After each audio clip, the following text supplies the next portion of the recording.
Ladies and gentlemen, members of the gallery, could you please be upstanding?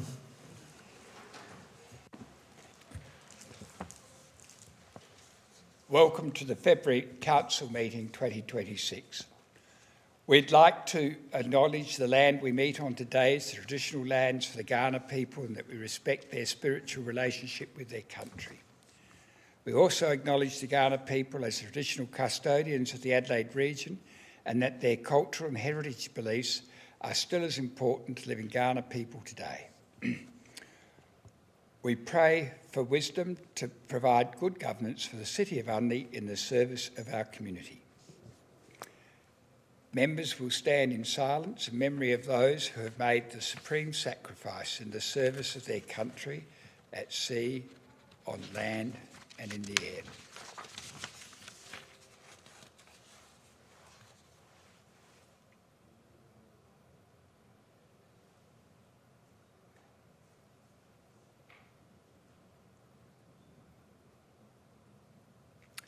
Lest we forget.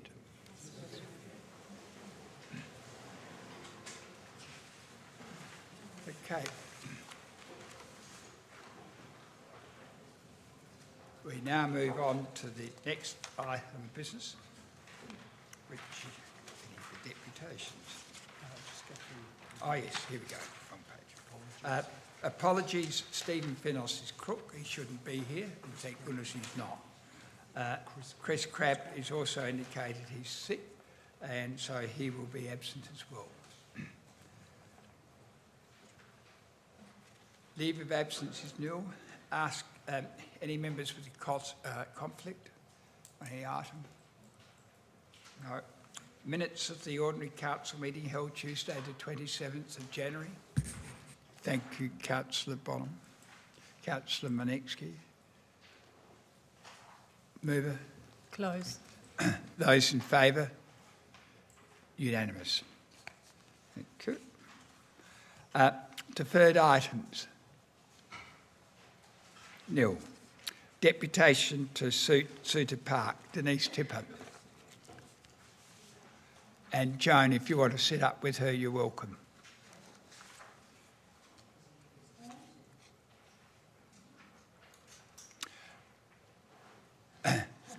Okay, you will get a 1 minute warning ting by Danielle.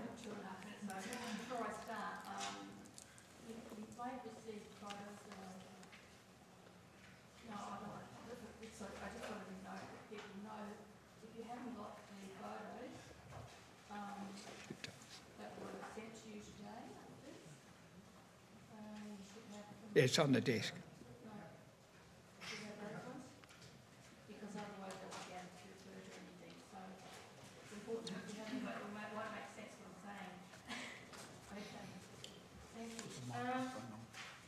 Your microphone, Denise. Press that, got it. This is not a repeat of June of last year. It's quite different because there's been a significant change that we were trying to present last time of importance of public safety. And so Joan's going to finish off with explaining about being at a function at Suter Park on the 6th of February and during the twilight zone. Twilight zone, yes. Twilight zone, no, twilight tones. Anyway, and the other thing I wish to raise, we didn't contact any councillors because we felt that you would be just referring back to June of last year, so there would be no point in contacting you. And that was also the reason why the photos were sent to you, so that you actually get an idea. And this is the one that I'm referring to, okay, today. So that's important because it really does make the difference. From all the other photos I've given you, they're the ones that we'll need to know today. That was a significant change. The mistake in the report actually states that nothing has changed. Well, this is a case of not true. It has changed. We unfortunately have had an example to provide you that has been in the public view, And I want to say that some of my qualities of being a qualifications in community development, regs, which is regarding to both parties of dogs and people. I did a subject on about crowd control and safety in darkness as one of my subjects, and also placemaking, which is involvement of parks as well. That the fact is that they're there for everybody, and they need to be able to be functioned well to be a good park. And the photos I have here shows you what a difference it makes. But what I found in it is that it's the signage that's the problem. That was one of the things, another assignment I made up, how the impact is. It gives it the negative, in my view, of the photo is that it's the signage, whereas we can actually provide that information in a centred signage in the middle of the park, instead of having, don't do this when you soon first come to the door, like it does there, not welcomed sort of thing, is to say, welcome, but please keep your dog on lead until you see the board, which provides other information. That was another thing I came up with for an assignment. So, but the photos were a brilliant thing. It's a big part of why people are actually signed. They actually realise that it doesn't have an impact. It's a positive rather than a negative. It's safer, and people aren't concerned about it because it is not very visible at all. And so that's the idea. So as you can see, I haven't touched up any of the photos. That's exactly how they are, and then I've taken away the signage and not the fence, and added the fence to where it will be. And it's very sedate. And it is the distraction is the thing that you're most concerned about, is signage. Well, that can be handled easier than saving a child. And I'll give that to Joan now. Okay. My name's Joan, and I was at the Twilight Zone concert on the 6th, right? And what happened is... What's 1 minute. Not for the lot. Oh, can I talk? Yeah. Right, I was at the concert, right, and I had this lady, my neighbour down the street, come up to me and she said to me, have you seen Lucy? And I says, no. She's ran away. And she's only 5 years old. This is safety, right? And she was behind, where the stage was, she was behind the stage, right? And the mother was really in dire straits, so she put it over the microphone and said, oh, has anybody seen a little girl 5 years old running around? And they didn't find her. She was missing for 20 minutes, right? I mean, and that's a long time for a child. Anything could have happened, right? And all there was in that park as safety, there was no safety behind the stage. All it was is a string with white flags on it, right? And the stage was right near the road, Angus Close. Oh, sorry. You've had 5 minutes. But you said you'd warn us. Thank you. Right? What's the matter? Do I have 2/3 for an extension for 2 minutes? I'm sorry. You get 2 minutes for an extension. Okay. Sorry about that. And to me, that wasn't safety, and that child could have got hit by a car or anything, but all there was is a string of white flags, and what was the white flag supposed to do? And she was missing for 20 minutes. Her brother found her and brought her back, and they said it over the microphone, she's been found, but that's not, a white string with white flags is not safety. It was behind the stage, where she was. And that's where the white flags were along Angus Close, and she was right there. And I mean, if you're going to have functions in parks, nice park, we need to have safety fences, because life can change in an instant. And the mother was very distraught. I went down and comforted her, because I said, She didn't know how to handle it or anything, and she said it was disgusting because there was one offence in Hardy Street, but was nothing where they found her. Okay. Thank you very much. Do I have any questions from members? Thank you, Joan and Denise. Next. Can I ask a question? No. Not towards... No. Last time you No. brought forward a motion? No. No? Okay, well... Well, the motions and that come up after we've had the deputations. The petition comes up after we've had the deputation. someone brings the motion forward because of safety. Safety is a priority Well, in everybody's life. you've had in 7 all areas, not some. Fine. Thank you. Thank you. Okay. The next item is from Robert Byrne. If Robert, come up, please. You get 5 minutes with a 1 minute ting. And Robert, you're joined by Jim. So at the 4 minute mark, you'll get a ting. A bell. All right, give the bell a bell so they get. That's it. That's a 1 minute warning. But you've got 5 minutes. Okay, off you go. You want to put your thing on? No, you're starting. Okay. You're on. But before we start, I'd just like to explain what we've done with all of the gear that we've handed out to the councillors. Normally I'd give a PowerPoint presentation, but the Mayor has told me it's a bit awkward to do all that in here. So you can imagine a PowerPoint presentation and you've got all the slides. So I'll be addressing the PowerPoint presentation, but just picking out the important points that we want to get across. So thank you very much for that. Thank you very much for allowing us to speak, and thank you for the help from councillors and staff for making it easy for us, because this is strange. I've never been to a council meeting before.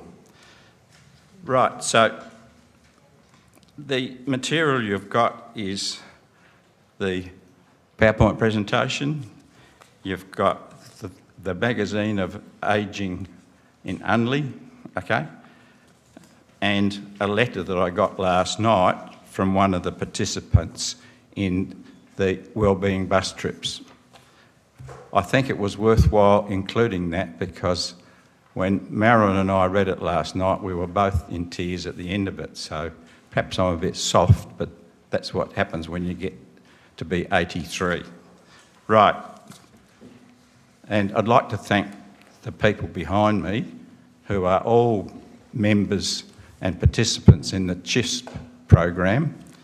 And our intention, or our ultimate goal, is to work collaboratively with the council to enable the continuation of the CHISP program. Right, so let's get in. The first slide after that is some statements from the Mayor. And the Mayor has got some really good stuff there, but I'll let you just read through that. The next slide deals with all of the programs that's currently run by CHISP, and I think you'll be amazed at the sorts of things the CHISP program does. Over on the next page, we've got a whole lot of information that the council provides to new residents in Unley about the sorts of support that the Unley Council provides.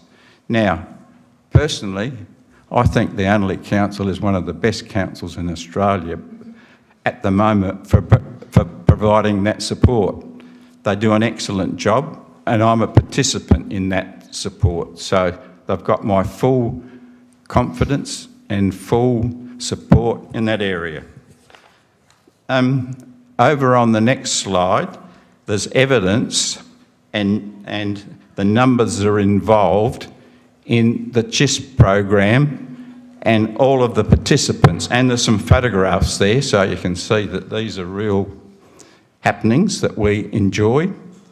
But when you add it all up, we've got 23 CHISP volunteers, 6 full-time staff, and I worked out that in any 1 week we'd have over 1,000 client contact hours, which is really amazing when you think about the size of the workforce and the fact that it's Commonwealth funded at the moment. And so really, with the volunteers and with the staff they've got, okay, it really doesn't cost the council all that much. Right. At this stage, I'd like to just get Jim to give us a view of his... Are you happy with that, Jim? Yeah, happy with that. Okay. Yep, so I guess my main reason for being here is because of the Buddies and the Bells program. And I know a lot of you have been to that and seen it, and a few in the last week. But back when we had the Premier, Peter Malinauskas, come and talk to us, one of the things that I was asked to do was to give a little presentation on what Buddies means to me. And I won't do the whole thing, and you don't have a copy of it, but you do actually. It's on one of the Engage Unley publications.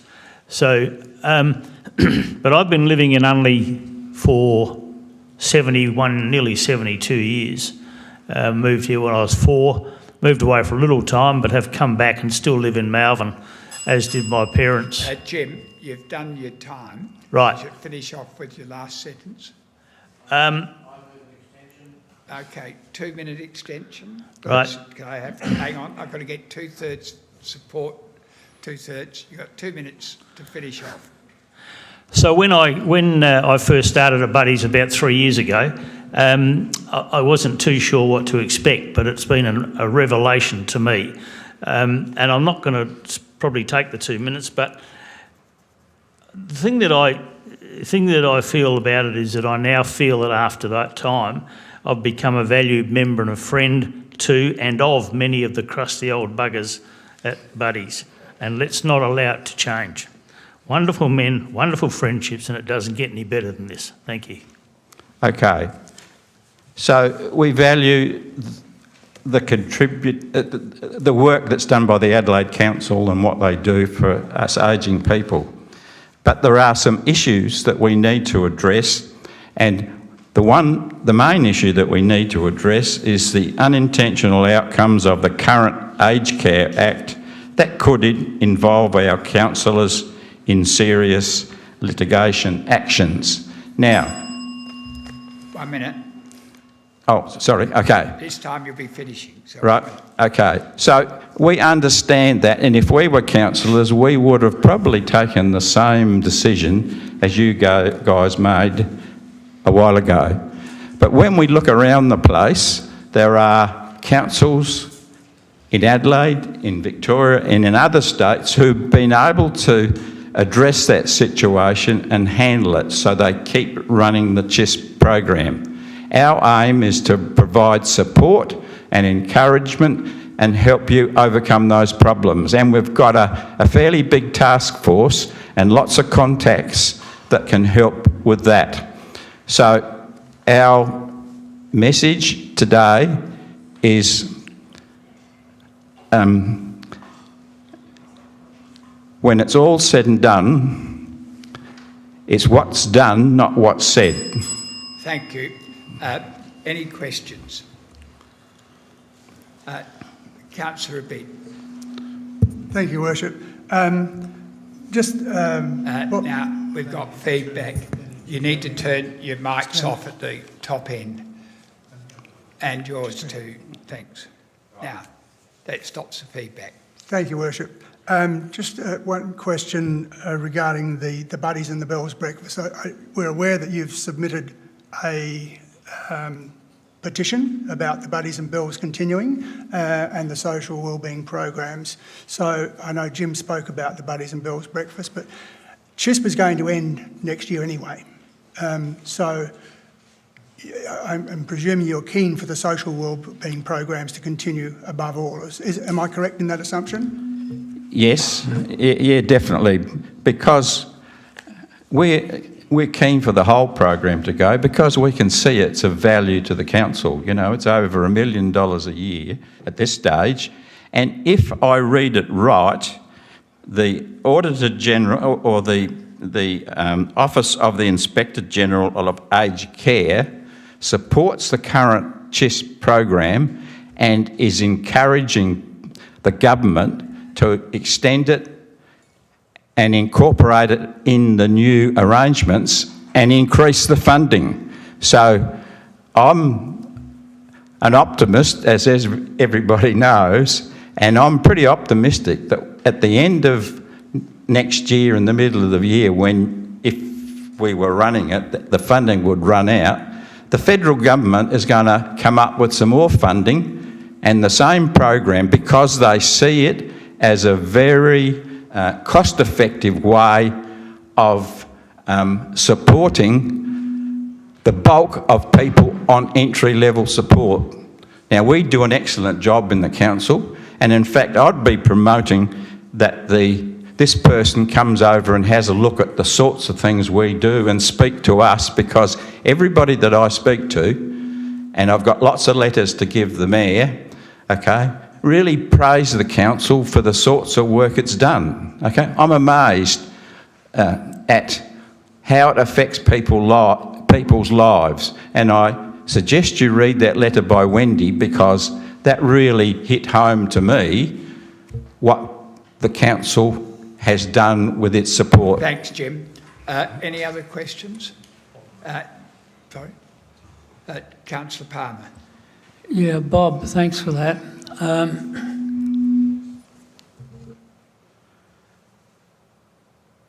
Whatever happens to the CHUS program when Care at Home takes over, can you hear me? Yep. I'm gathering that the main objective we have is, irrespective of what happens to that program, we want to save the Buddies and Bells breakfast. Is that correct?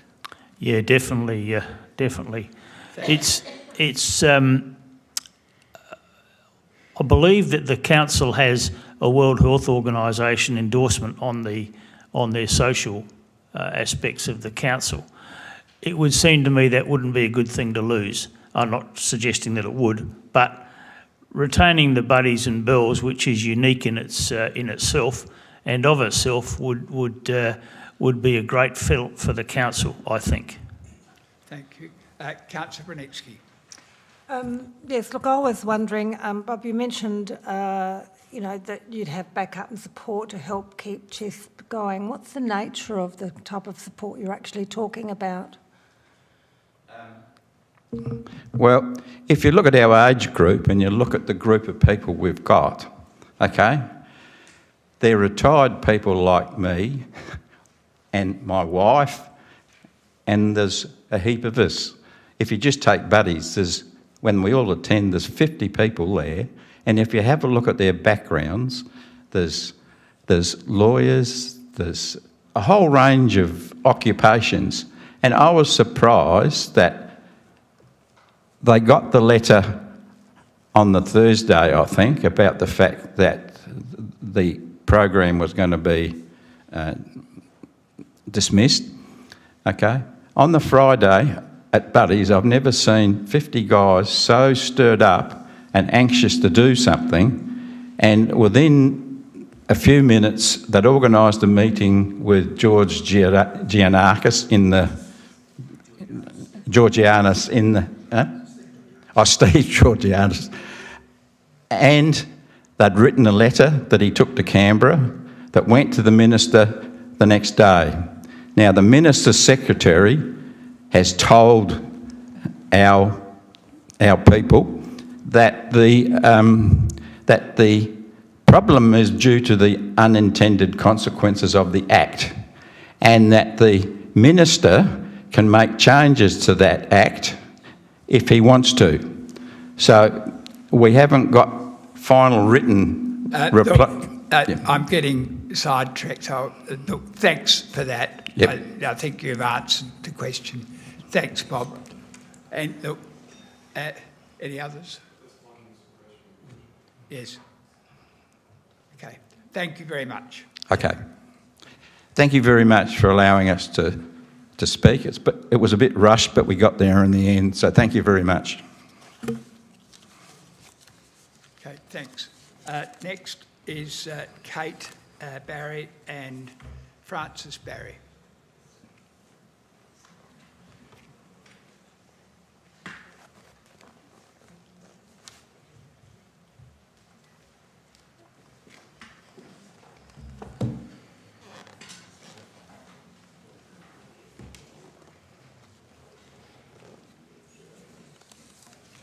Okay, you've got 5 minutes. Off you go, Kate. Okay, similarly, I'm hoping everyone's been given the photos. I know we only got to send them out today, so we only, had a little bit of notice. So I know some of the council members we've been in contact with previously, so thank you for putting up with us, and it's been a long time for us. So on the 19th of December, as some of you would have known, our house was inundated with raw sewage. That was due to a blockage from the SA water main sewerage pipe that was caused by a root intrusion from a failed pipe section. Now, this forced sewage through our whole house, through every single drain, including our washing machine, our dishwasher, every single access point. It inundated our house just before Christmas. So as you can imagine, we've got 2 young children. Just before Christmas, this is absolutely devastating. So everything pretty much from our knees down was affected and had to be thrown out. And you can imagine the effect on not just young children, but also on adults, as well as our 2 pets. It's a really traumatic experience. Unfortunately, we've had to recently put one of our dogs down, and we're still having to deal with the aftermath with one of our other young pugs who is still having, really terrible respiratory problems as a result. The property has had to have a full strip out going back to the concrete. I know many of you have seen the photos. Doesn't really do it justice. If you see the bubbling sewage coming up through your house, it has another story, and the smell, I can tell you what, after dealing with that, something you'd never want to experience, but it's still ongoing. Our house is still not repaired. And that's over 12 months later, so we're still having to go through the repairs to our house. SA Water has recently been on site, as you're well aware, and they have already found roots back in the system, which is a massive cause of concern. They've already had to re-clear them. Every time we hear a bubble or what have you in our toilets, as you can imagine, the amount of stress that is causing us as a family, with the threat that it's going to happen again, and we just don't want to go through that ever again. So that's one part of it, which is the sewer concern in regards to the tree. The other really big concerning thing is we obviously live in Parkside. There are lots of kids and young families, and the access is a really big concern for us. We have lots of young kids, including our own, that ride bikes to school. The trunk diameter has increased substantially over the past decade. We've been there for only 10 years, but it has substantially changed the access to our driveway point, to the point where we couldn't have access vehicles go into our driveway. We couldn't have a truck enter to take our valuables or even put them back in. We are unable to enter. We've got a big four-wheel drive really safely and exit. We're lucky we've got cameras, but we have to go on an angle.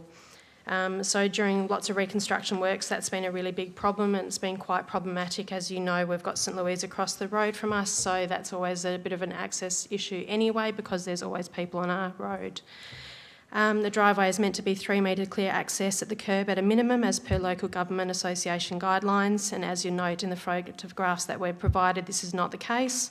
When we had Aaron Woods, who came out, and another council representative attend the property, they measured from the access of our tree on an angle to our boundary, which is not consistent with the LGA's advice, which is a 3 metre clear access to a property.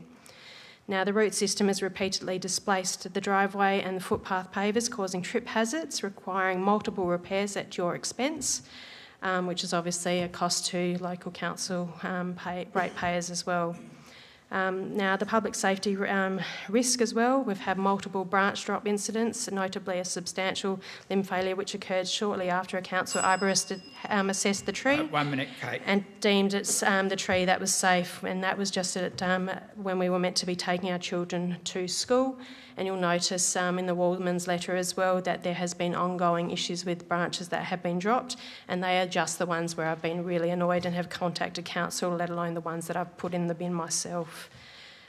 So given the amount of infrastructure damage, as well as the limited access, the history of branch failure and the continued retention of this tree, it's really, we're just requesting it be removed for our safety, the safety of the people that access St Louis, as well as all the children around our local area. It's just something we're happy for another tree to be planted. We're not unreasonable. We've got lots of trees in our house and have planted many others.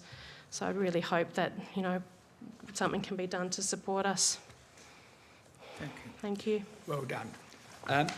Any questions? Councillor Doyle. Okay. Thank you, Mayor. So thank you, Kate and Gerald, for coming tonight, and it's a pretty traumatic story. I believe you've put in a claim through your insurance and then subsequently through council under mutual liability scheme. We didn't put the claim through the mutual liability scheme. Someone put it on our behalf through the council without our permission, which has been rectified. So that claim has been since closed, but we did not give permission for that claim to be put through on our behalf. Okay, I've got an additional question. Have you, and you don't need to answer this if you don't want, have you put in a claim through SA Water? SA Water is stating that it is a council asset that has caused the damage, and what we were advised when we spoke to Aaron Woods was that a risk assessment would be completed at the council, and that they would have been in contact with SA Water, and from the information we've received from council is that they have attempted multiple times to get in contact with SA Water, and we are still waiting to hear back. We've requested that from council multiple times. We are just as blind as I guess maybe you are. We can request it. If we can't make them, upgrade the infrastructure, which would be, I guess, a significant cost, or we can request as being a member of a local council is to remove a tree, which seems to be the cause of the blockage of the sewage system. Okay. Yes, Councillor Russell.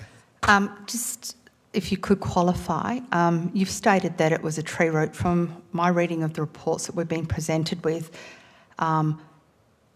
the main damage or the main cause of the blockage was a whole pile of rubbish and gloves and a whole pile of stuff, surgical stuff, possibly indicating from the nursing home, the St Louis and so forth. But so I'm just wanting to qualify.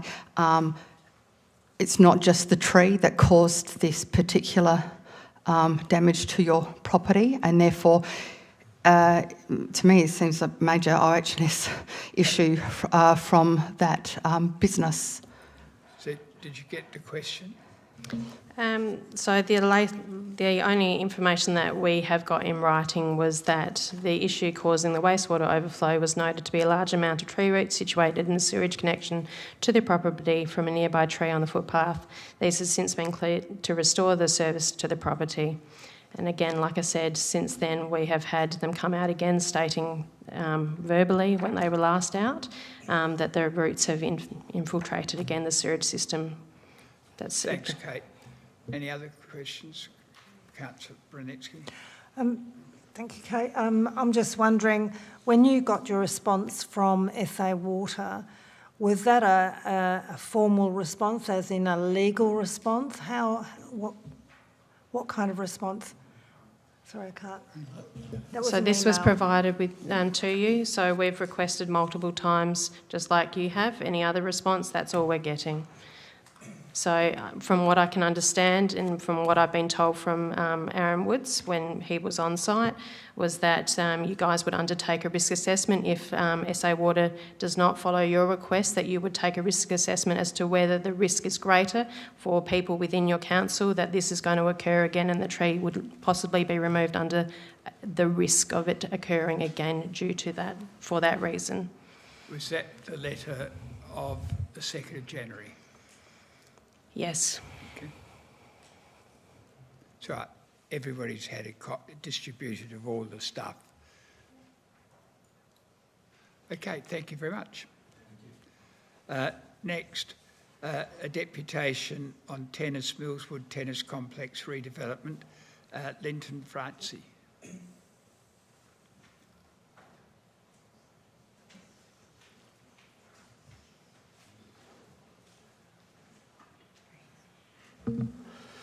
Thank you, Mayor, for the opportunity of speaking tonight.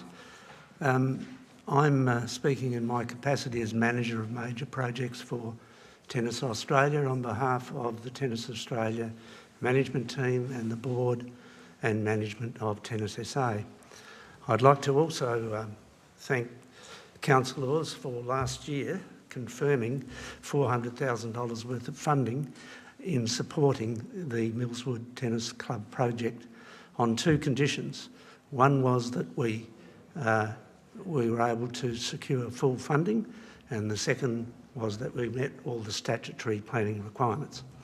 I can confirm that we have full funding and we have submitted planning and development approval. So I'm slightly perplexed as to why we're here tonight discussing what it seems as though will be on the agenda. I note tonight that the councillors will be considering a report from the administration with regard to the proposed development. I've read the report in detail and I think it's well presented. I think it represents the facts, and it also demonstrates, in my view, the transparent and collaborative way in which Tennis has interacted with council and the community in progressing this initiative. And I'd like to thank the author of that, Mr Malik, for all his work in that respect. I must say that the extension of the courts and the inclusion of the 2 walkways are essential to transform this committee to best practice design for high-level community facilities.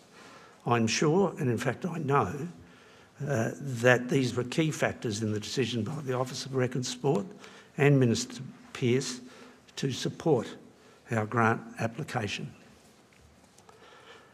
I could go through the reasons for all of this now, but I'm confident that I'll get questions at the end. So I thought what I would do is give you a bit of an overview of why Tennis is vested in this in the way that we are.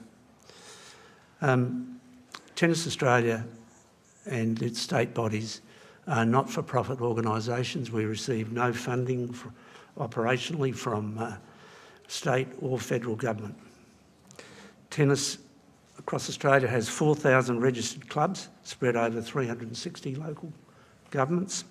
In South Australia, it's 14,000 registered members, 320 registered clubs, and roughly 70 councils that are supporting tennis facilities in this state. So councils are our biggest stakeholder, owning 89% of all tennis courts in Australia, and that applies in this state too. And of course our volunteers, our club officials are equally important in that respect. I'd like to give you a short overview of the Millswood Tennis Centre and why it's important. It began as the Gribbett Oval Tennis Club 90 years ago. Around about 1940 to 1945, it became the home of the South Australian Hardcourt Tennis League, which was the amalgamation and the headquarters for all tennis clubs in this state. The elite clubs were mainly the grass courts. In the mid-1950s, the Hardcourt League accumulated over the next 10 years $15,000 worth of funds, which rebuilt the tennis courts. In January 1967, a clubhouse appeal opened, and there were 5,000 members from hardcourt clubs that accumulated $20,000 for a new clubhouse development. On that basis, council went to tender and council built the clubhouse pretty much as you see it today with slight modernisations, and that was 60 years ago. This equates to really $400,000 in today's money. Here we are, nearly 60 years later. We're keen to go to the next stage of our journey, and with the $1 million that Tennis has raised towards this project, and along with Council's $400,000, this is an incredible opportunity to recognise this facility as a great facility for community tennis, and I encourage you and all the elected members to support South Australia's proposal for the modernisation of this facility in its entirety with walkways and the extension so that we can be ready for the next 10 to 15 or so years. Thank you very much. Okay, questions? Councillor Roach. Thanks for the presentation. I suppose, probably to give you an idea, Goodwood Oval is a very contested green space, and we might be arguing over a few metres, but that's actually quite significant in terms of the amount of the amount of use of that area. And the original proposal we received, there was no mention of walkways. There was mention of runbacks. So that's why I'd be interested in why that wasn't presented in the original request for the increase and the additional 400,000 and the money to go towards the resurfacing. Are you suggesting, Councillor, that Tennis didn't inform you? Tennis provided detail on that clearly to Council, and it was clear about walkways and extensions. There was no doubt about that. Indeed, I discovered a drawing only a few days ago which was presented to Council, which, although it didn't show it on the drawing, it clearly indicated there were spaces between the courts which were effectively rows.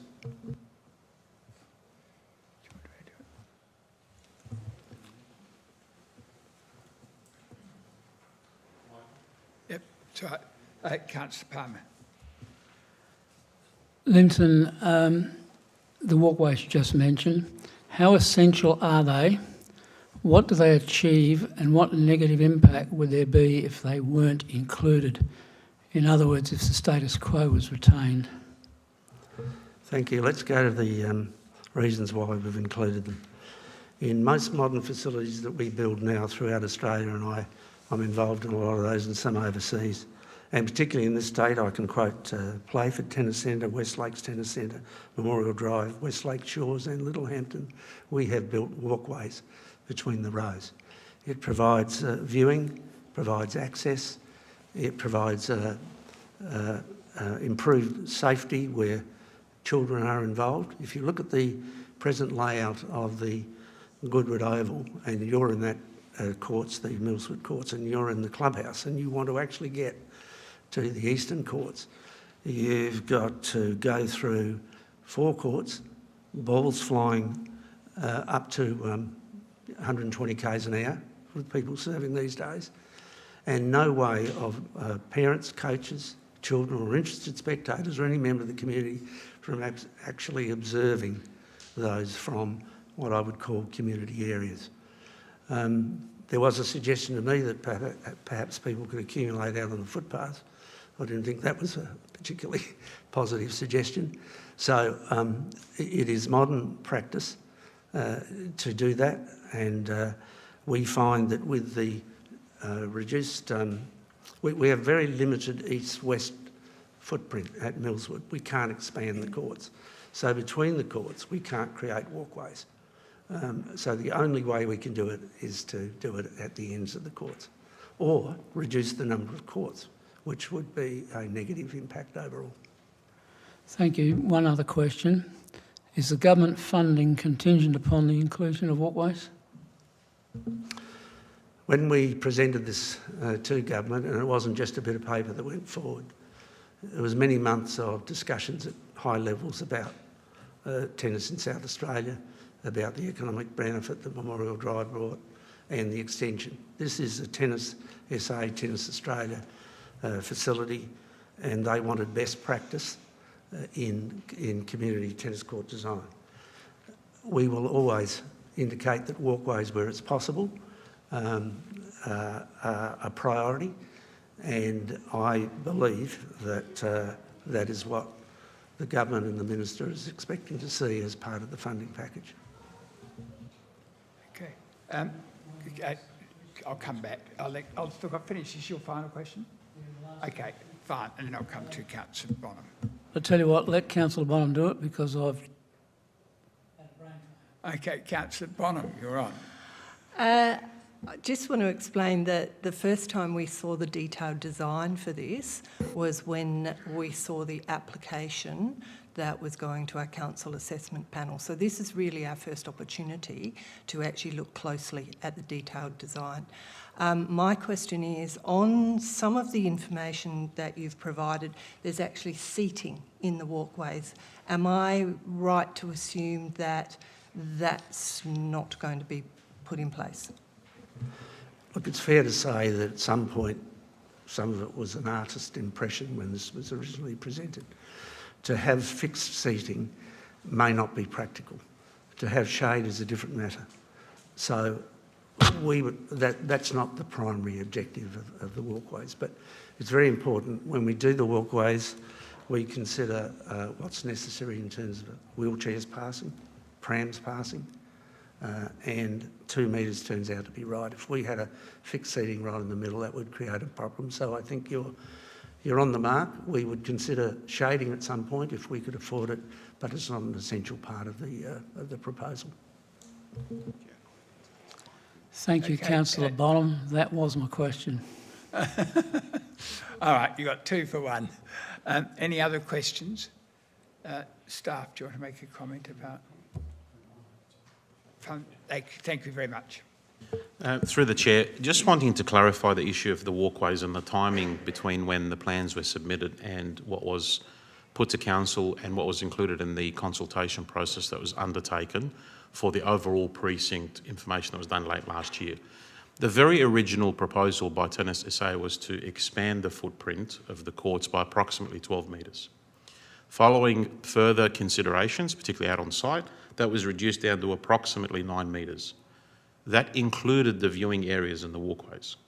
And there's been no change from that from day one, insofar as Tennis SA is not seeking to expand that footprint by more than the 9 metres that was originally considered. They've now confirmed it's actually 8.3 on the ground, so it's a bit less than 9. When Council went out to consultation on the wider precinct information, we specifically included details in there about the various proposals, including tennis, the cricket nets, etc. And there were notations within the tennis proposals about viewing areas, and it was always consistent with the proposed expansion of approximately 9 metres. So just wanted to clarify that it was only when Tennis SA lodged the development application in January that we had actual detailed design plans. But prior to that, the consideration was always around approximately 9 metres, and that included the walkways as part of that proposal. And it was included in the Your Say consultation process. Thank you. Thank you very much. That wasn't really a question, was it? You may take a seat. Thank you, Linton. Okay. Next, petitions. First one, would somebody like to move a motion on the petition, Suter Park and public safety? Thank you. Tony, you're going to switch it on? Thank you. Yeah, I move that the petition on Suter Park be noted.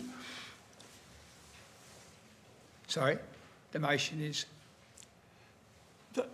that the petition on Suter Park be noted, look, it's not part of the motion, but just acknowledge the petition and efforts of Denise and Joan.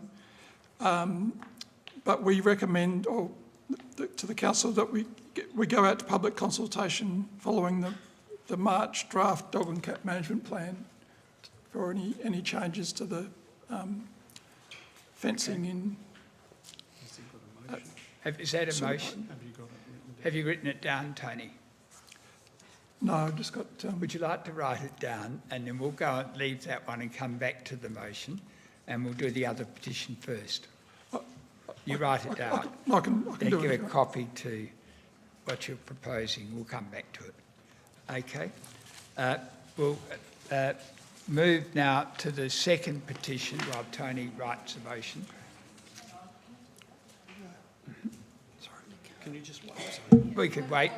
Put pressure on Tony while he writes his motion. Point of order, please. Is this procedural? Yeah. Just clarifying, is this procedural what you're We'll wait for his motion. No, there's actually a recommendation. There is a recommendation So there. it'd be helpful if we got but- it in advance. Yeah. In the minutes, Tony, there's a recommendation. That is the petition be received.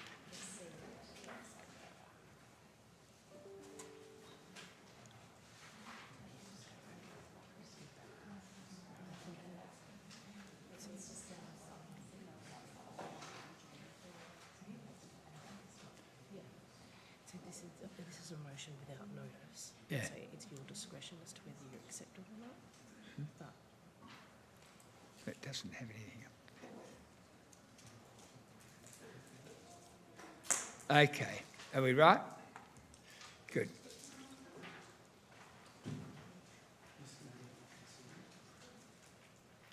Just an explanation. Councillor Roach was elected last year, and we haven't actually had petitions and stuff while he's been here. And the other councillor from Goulburn is sick, so Tony's it.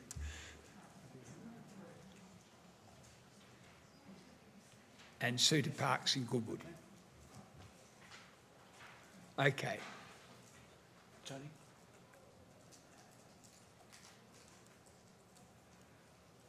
I think that's it. Good. Are you happy with that? Yep. Right. Do I have a seconder? Councillor Brunetsky. I've Councillor Brunetsky's. Okay. Do you want to speak? Question? In the report, staff refer to the phrase animal management plan. Should we use that rather than? Yep. We should, Councillor Hughes, of course. Councillor Hughes, however, has been on council for 15 years.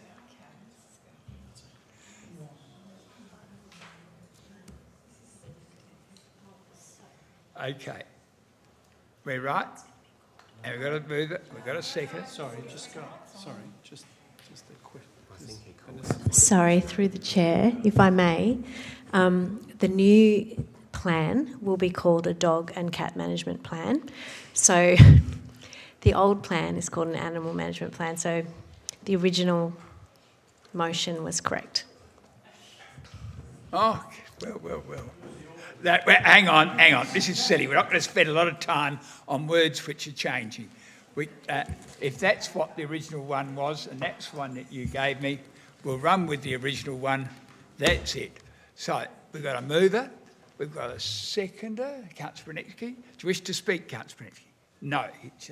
Does anybody else wish to speak? No. Move it. Close. Those in favour? Way. Unanimous. Next.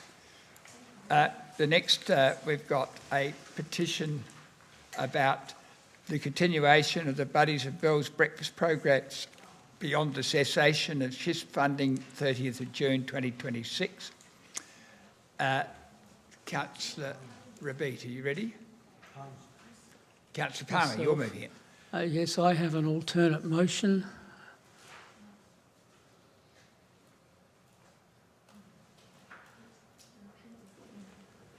Just let members read that for a second. Oh, can you read it out? I've got a machine in front of me, please. The motion reads, 1, the petition be received. 2, council notes the deputation presented by Principal Petitioner Bob Byrne. Okay, I'm right for the rest. You're good for the rest? Okay. Everybody had a chance to read? Okay, in speaking to the motion, my motion addresses the key points in part 4 of the petition, which you've all had a chance to read. The petition and the delegation we have just witnessed is evidence with how this sector of our community appreciates the service that council provides them. Indeed, many, including Bob, often extol the Unley Council and how much they appreciate what we do for them. We've been held up as an example of what can be done for senior citizens, more particularly seniors who are facing loneliness and isolation. Having said that, my motion addresses the subject matter of the petition, not Bob's wishes that he expressed here tonight for a rescission motion and a joint submission to the federal government to back down on their requirements. I focus on the petition because it has been signed by 50 plus people and I haven't got that backing for Bob's deputation. The motion not only supports the petition and the petitioners, it acknowledges the work administration is putting in already finding other funding solutions for the program. I acknowledge also that they, admin, have belief that they can provide solutions for our consideration in a workshop on March 2 that will be hopefully break even. I look forward to the second and I trust we will have a full gallery at that meeting, and that's only 2 weeks away. What this motion ultimately does is formalise what they, admin, are doing and committing this to our community. The April meeting deadline ensures that we can put whatever the solution we arrive at, and that proves to be the answer, so it can operate from July 1 when CHUSP funding no longer will be available. Thank you. Is there a seconder? Councillor Beat. Thank you, Your Worship. Yes, look, I'm happy to support this motion. Councillor Palmer has spoken well about the reasons and the basis of this. I think this program is also an important part of maintaining our membership of the World Health Organisation Ageing Alliance. So I ask members to support this. Any speakers? Mover? Those in favour? Unanimous. Next, I'd like the permission... Oh, sorry, we'll vote again. Somebody's got their finger up. But those in favour? Those against?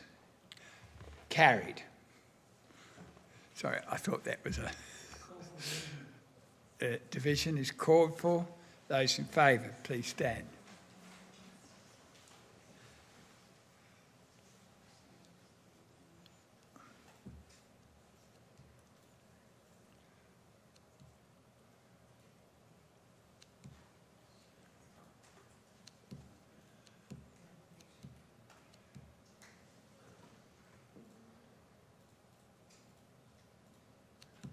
Danielle? Right. Yep, thank you. I'd like permission of the meeting to bring forward item 4.2 and 4.3 because the people present have spoken and there are two issues present, then put 4.1 afterwards. Thank you. 2/3. Those in favour? Unanimous. Thank you.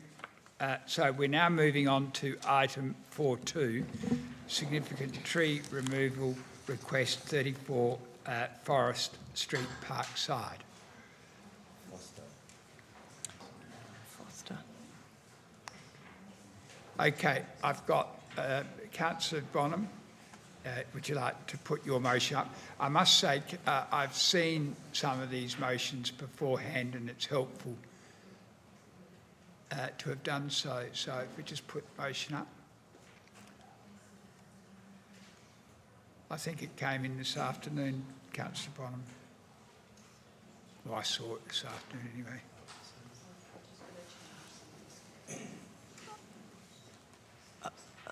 Okay, I move option 3A with an additional point. So of the original motion 3A, so at point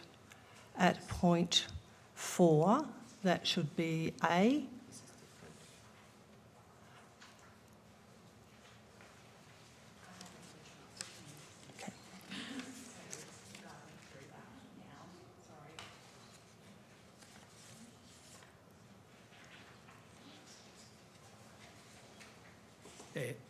The numbers are right anyway.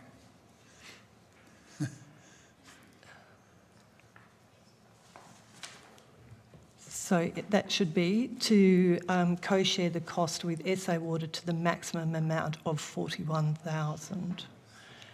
Full stop. That's at the bottom. No, And all of the rest of it to go. An additional point, based on discussions with others, is to write to the CEO of SA Water, outlining the issue of the sewer main blockage and raising our concerns over the lack of response and action by SA Water.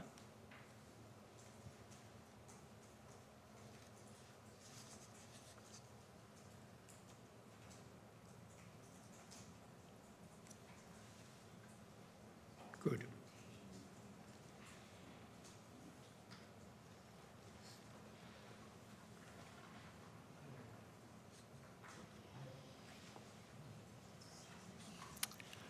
Good. Yep. So I've had extensive discussions with staff on the flooding issue, and I've spoken to Ms Barry on several occasions over the past 8 months, and I absolutely understand the traumatic impact of this event on her and her family. As much as I sympathise with the Barry family, I cannot support the removal of this impressive, healthy red ironbark tree. This is a valuable tree. It was planted in the 1950s, which makes it over 70 years old. And according to the arborist report, it is in good health and has a long life ahead of it. The arborist report also notes the tree makes a notable contribution to the streetscape and the character and amenity of the local area. The tree provides moderate biodiversity benefits as well as a host of other ecosystem services, from storing carbon to removing pollutants from the air. This tree is valuable on a range of fronts, including in raw monetary terms. Staff have completed an evaluation of the tree using the City of Melbourne method, which puts its monetary value at around $68,000. I think we need to bear this value in mind when considering the removal of this or any other tree. Administration's report points out the narrow financial cost of removing the tree, but not the tree's monetary value. The report also points out the amenity and environmental costs of its removal. The report also points out the disadvantages of retaining the tree without taking remedial measures. As we've heard, tree roots are already back in the main sewer. So where to from here? Like many of my colleagues, I am furious at the thought of council spending ratepayer money to replace infrastructure that is over 120 years old and is the responsibility of SA Water to inspect, maintain and repair. Hence the recommendation to write to the CEO raising our concerns. However, council has no control over SA Water's actions, and the issue at hand is one of risk management. Council may be liable if a similar event occurred in the near or late future and we had not taken any mitigation measures because we were waiting for a response from SA Water. It could be seen as buck passing.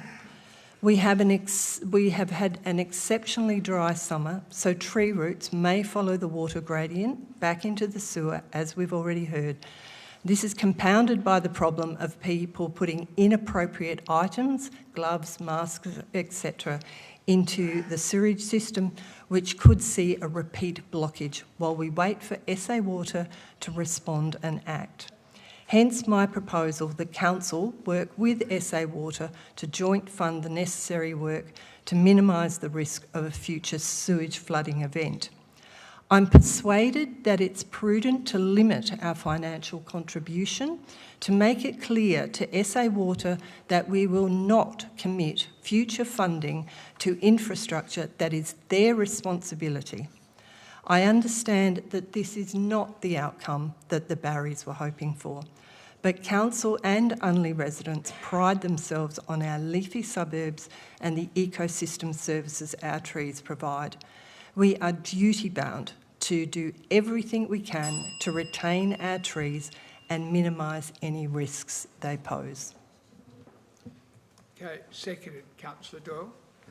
You support the motion? Thank you.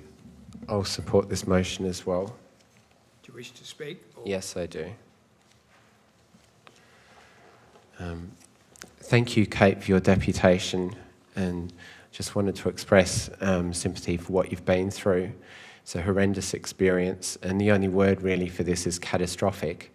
It's been a long time, this whole process that you've had to go through. In my opinion, the only options here are 1 and 3. In other words, to remove the tree or to replace the ancient sewer pipe owned by SA Water. Option 2, in my view, is not a realistic option or a fair option, and we're not upholding our responsibilities. It's a large red ironbark tree. There are a few of these in Foster Street. They're very large, 16 to 20 metres high. There are pros and cons to having them in your street, and I'm fairly sure we wouldn't be planting them now in that spot. However, they're there now and they're established. The main issue we need to debate tonight is risk. Given that Council is aware of the incident and there's a chance that future incidents might occur again, we need to decide on the best way forward. The arborist report does paint the picture of a healthy tree, saying that the risk of tree and branch failure is low, the risk rating is low. Some of the other issues raised, such as leaf litter and debris, would not be grounds that we would remove a tree. Council has to date done a great job of maintaining the footpath and gutter in the context of a large tree in that small footpath. The main issue is the roots invading the sewer mains. A root cause analysis, so to speak, would find that it's not the tree roots, it's the ancient sewage infrastructure that's 120 years old. It is not fit for purpose. SA Water charges a premium for managing sewage based on property value. Residents of Unley pay a premium for this service. However, the infrastructure is not fit for purpose. It's old and outdated. It was out of date in the 1920s. If that area of sewage mains was replaced with new PVC pipe, that would remove the risk of tree roots blocking it almost entirely. The infrastructure is the property of SA Water, so why are we and ratepayers having to pay 60% of the upgrade? The cost should be borne by SA Water, particularly given the high cost of sewage management they pass on to Unley households. SA Water not responding to Council's concerns over their liability and preventive actions that they could take is unprofessional and insulting to customers, noting that Unley Council itself is a customer. But getting back to what we're trying to resolve tonight, whether to support the removal of the tree or not, and how to address the risk aspect. Given the arborist report and our intention to get the ancient sewage mains replaced, I do not support removing the tree. Therefore, I support option 3. That also addresses our risk, remembering that under legislation, once Council is aware of an issue, it must undertake reasonable action to mitigate future risks. Therefore, option 2 is not advisable. In my opinion, the only options that we should be supporting are the removal of the tree or upgrading the sewage main. And I'm very happy that we have the motion there to write to SA Water expressing our frustration and disappointment in the way this has been handled. I do understand that us co-paying the replacement of that section of sewage pipe, which is SA Water's property, could be a precedent, but this has been a catastrophic event. It's a one-off, and we should make that very clear. The cost that we are having to pay to replace that is minimal compared with that the Barrys have had to face. So I urge you to support option 3. Councillor Gaffey. Just questions before I start, Your Worship. Through you, what communication has Unley Council had at all? Sorry, could you get a bit closer to... Apologies, Your Worship. Has there been any other communication that's not been noted in the documents with SA Water and Unley Council? Okay, I'll pass that on to the staff, which probably goes to Aaron. Through the Chair, multiple phone conversations and emails through different departments. Okay. What type of pipe was used in the repairs most recently? So there's no repairs to the pipe at this stage? They haven't done anything. Okay, so they've just cut the roots and just left the pipe as it is? That's correct. Okay. All right. Councillor Gaffey. Yes, if I'm allowed to speak now, Your Worship, I just wanted to have clarifying questions before speaking there. Look, Mayor Hewitson, my fellow elected members and members of the gallery, it's with genuine empathy that I speak to item 4.2 this evening. No family should ever have to endure what Mr and Mrs Barry have endured and the young children have suffered. Their home flooded with raw sewage, forcing them out for 10 long months while they face repair costs approaching $700,000. That is every homeowner's nightmare, and my heart goes out to them. However, after reviewing the arboricultural assessment, the background papers and the legal position, tonight I will foreshadow moving option 2. I strongly support option 2, that Council, in its capacity as landowner, does not support the removal of the significant tree. A healthy 16 to 20 metre red ironbark in good condition will provide maximum benefit for the Council and the residents in the future. It's a significant tree, as has been spoken, and it is precisely the type of tree that provides nature positive outcomes that our community plan towards 2050 commits us to protect. The root cause of the incident is not the tree. It's the 128-year-old vitrified clay sewer owned and operated by SA Water. That pipe is prone to root intrusion and blockage, a well-known issue with infrastructure laid in 1898. The blockage also contained foreign items that were clearly not meant for the system. Council has no ownership or responsibility for that asset. I cannot support sacrificing a healthy community tree to solve another agency's infrastructure problem. If Council were to contribute to fixing or upgrading SA Water's assets now, we set a dangerous precedent. Effectively, we're going to be subsidising ongoing repairs to poorly maintained infrastructure, and now we find out poorly repaired infrastructure owned by another authority. Tonight's motion will only encourage SA Water to continue to do a sloppy, substandard job in the future, knowing Unley Council will step in when problems arise in the centuries-old infrastructure. That is not responsible stewardship of ratepayers' money. It is crucial that Council takes the lead in this issue and champion the cause. We must support these residents and ensure SA Water fulfil their duty to provide safe infrastructure. I therefore will be moving option 2 with the following amendment, that in addition to adopting option 2, the Mayor write to SA Water and to the Honourable Lucy Hood MP, Minister for Climate, Energy and Water, urging them to prioritise the upgrade and relining and repair of the ageing sewer main in Foster Street, Parkside, to modern standards, so that both residents and our urban forest are properly protected from future incidents. This is fundamentally an SA Water issue. They own the pipe. They have a responsibility to maintain and renew their assets and repair them in a way that serves the public safely in 2026, not 1898. Council should not be expected to remove healthy, significant trees every time an old clay main falls, nor put its hand in its pocket because SA Water does not care about maintaining its infrastructure. It's pretty clear from the deputation from Mr and Mrs Barry that the remedial work was substandard. Failure within such a short period of time can only indicate poor planning, poor workmanship. SA Water has set up Unley Council to pay by ensuring that this pipe fails.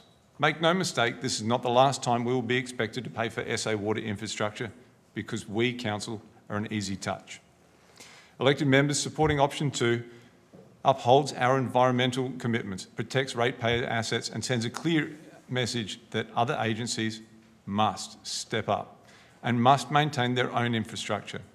What we've heard here tonight is an outrageous story of one of our residents. SA Water must be held accountable for this. Option 3, as it stands tonight, puts Council on the hook for repairs to the extensive remainder of ageing SA Water network pipes. While SA Water spends its money extending the network to the north of Adelaide and ignoring Unley ratepayers, we are expected to pay for things. We need to consider that tonight's motion sets the precedent. It sets the future. One repair bill today will soon become hundreds. I urge you to vote against this motion and to later support the option 2 with my proposed amendment. Okay, Councillor Palmer.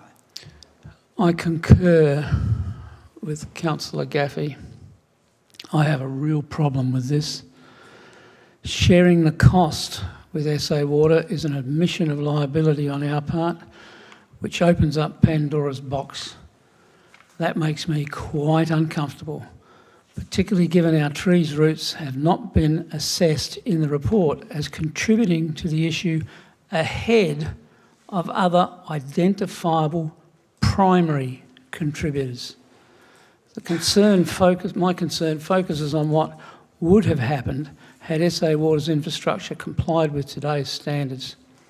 A glued PVC pipe will not leak.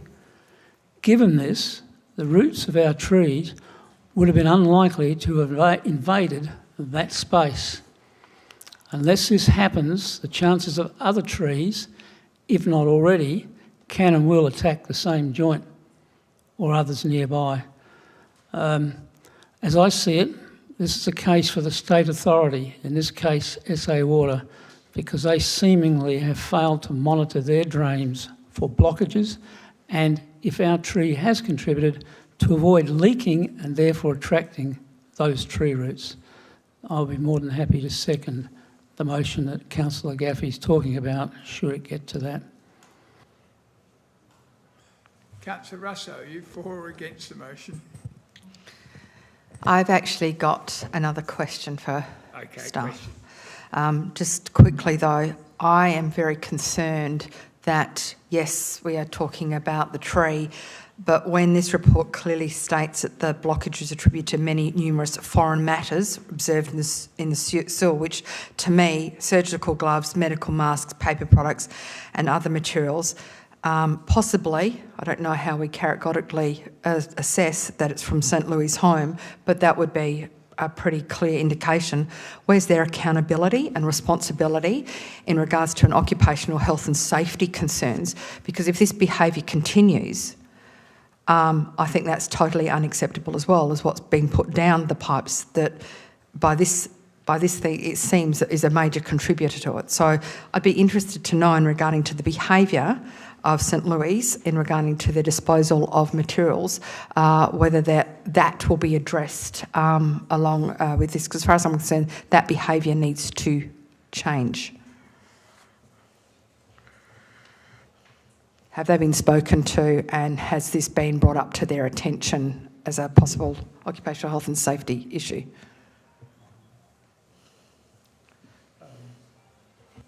Through you, Mayor, I'm not aware of any discussions with St Louis at this stage.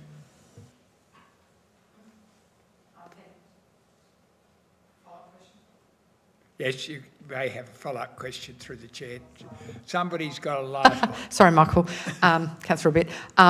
Well, I think in the scheme of this, somewhere along the way, I don't think it needs to be in the motion, but I'm concerned about that behaviour that is not acceptable, which has been contributed to this, and that behaviour from an OH&S point of view needs to be stated. Thanks.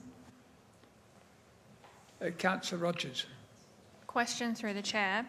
Does the new proposed option 2 go far enough to mitigate risk or liability to council?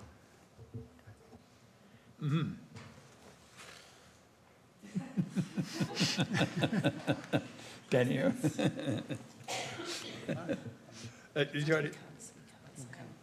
But if you can't answer it, we'll better find out. Yeah.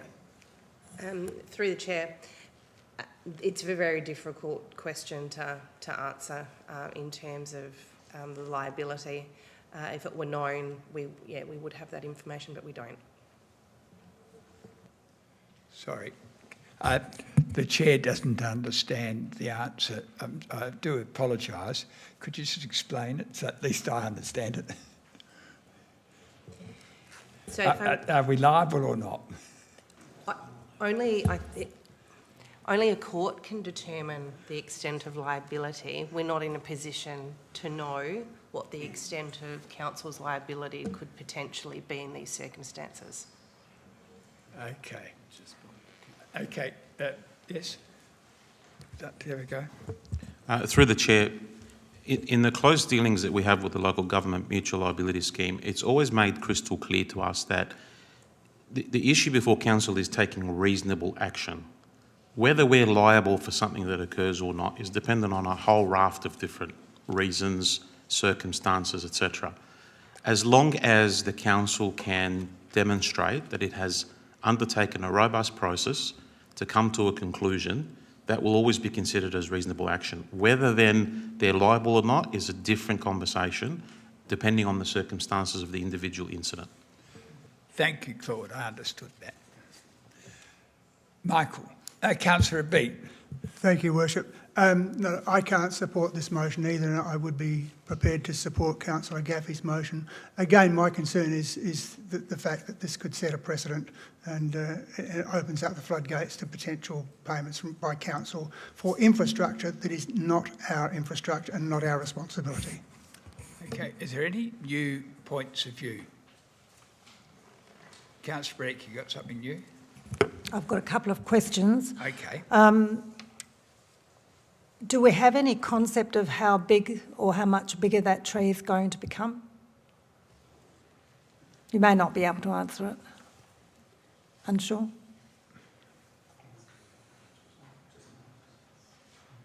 Aaron, sorry. Ben. That's it. Thanks, Ben.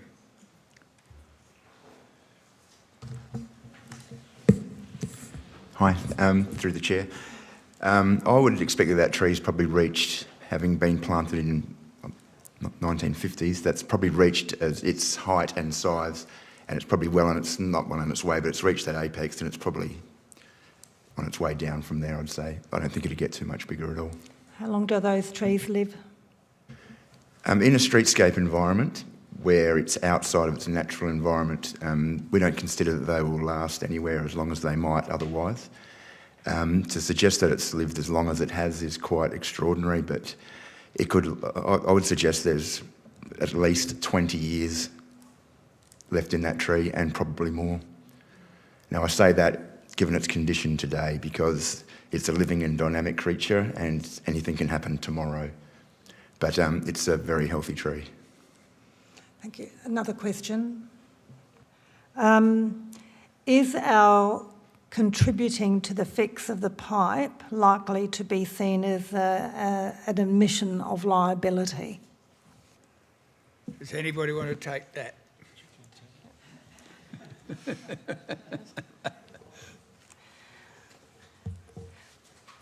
Through the Mayor,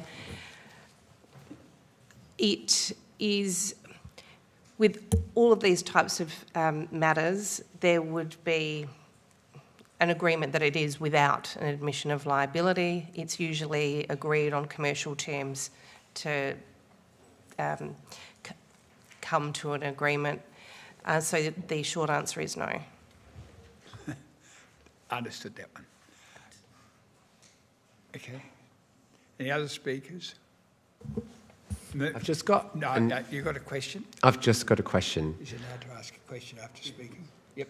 Good. It's a clarification question. So through the chair, Aaron, you mentioned that you've been in contact with SA Water many times.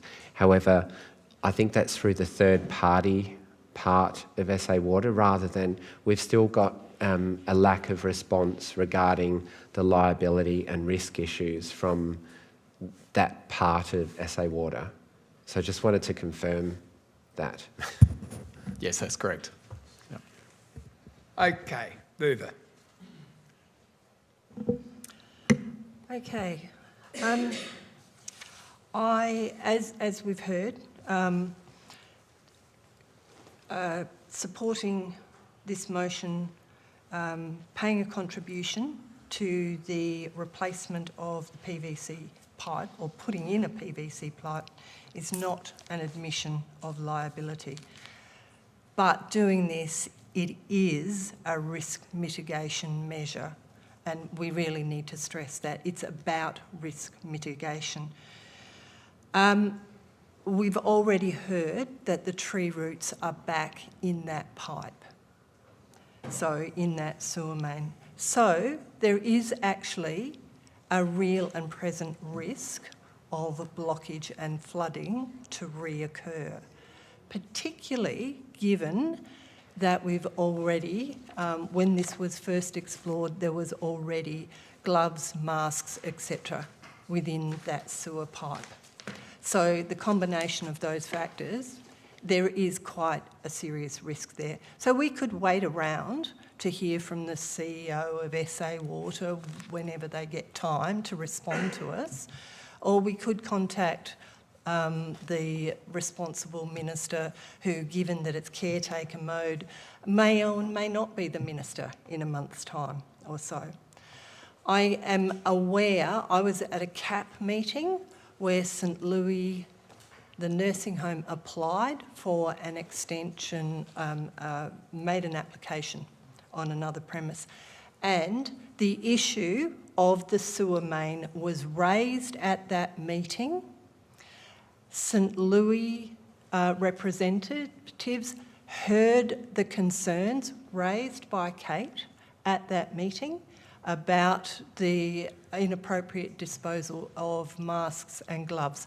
So they are quite aware of it, of the concerns of it. Whether or not they accept responsibility for those gloves, masks, medical waste being in that sewer main is quite another point.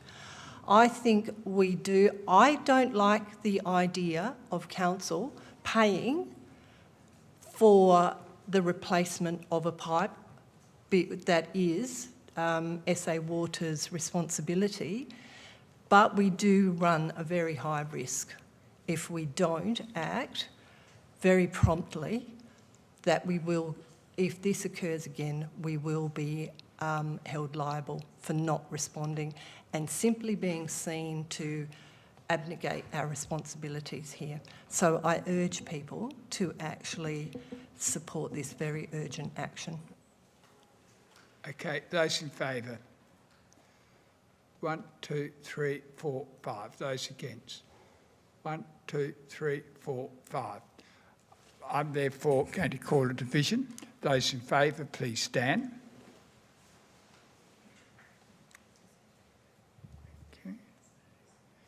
Okay.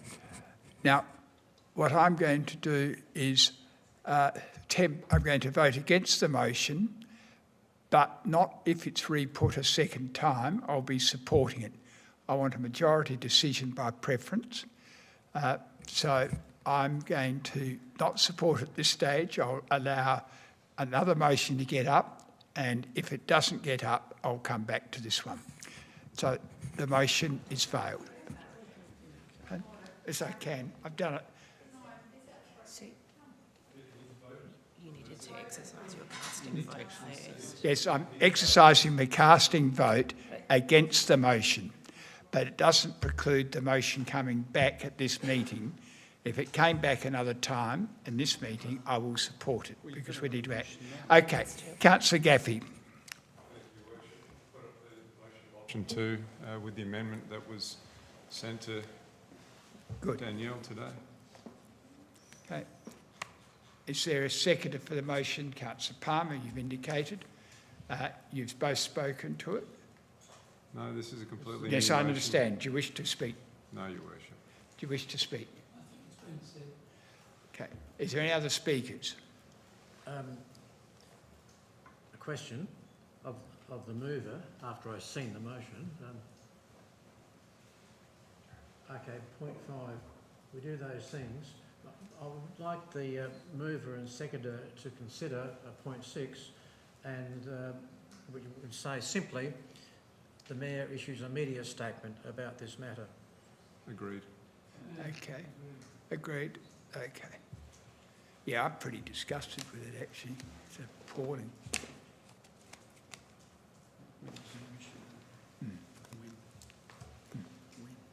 When?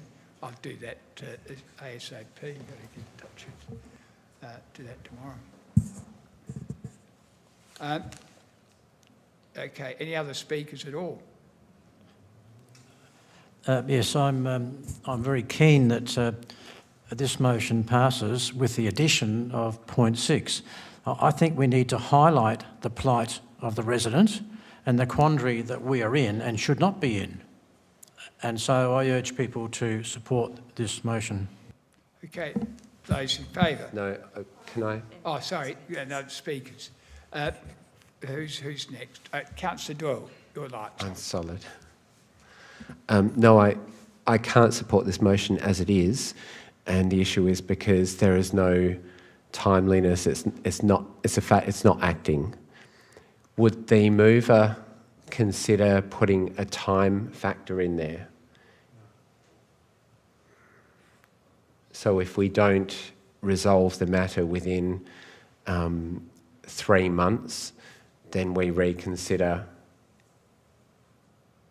the previous option. This doesn't... No? No. No? Councillor Radecki.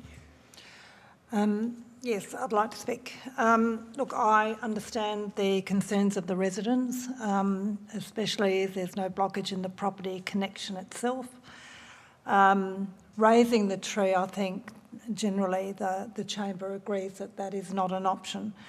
I don't agree with the local government mutual liability scheme to remove the tree as a risk management approach. The difficulty we have here is that aged SA water infrastructure that would appear to be causal to the damage and the non-response from SA water. So we've basically covered that. But I really want to emphasise the fact that, you know, in actually repairing this pipe, it doesn't mean that we're actually admitting liability.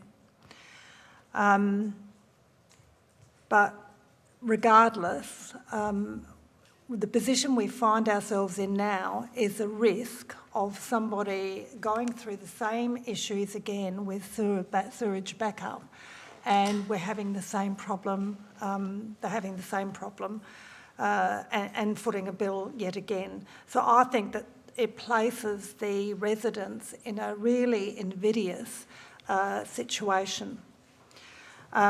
We're caretakers of the street trees, and I'm unsure how we could have controlled the roots going into, you know, the trees.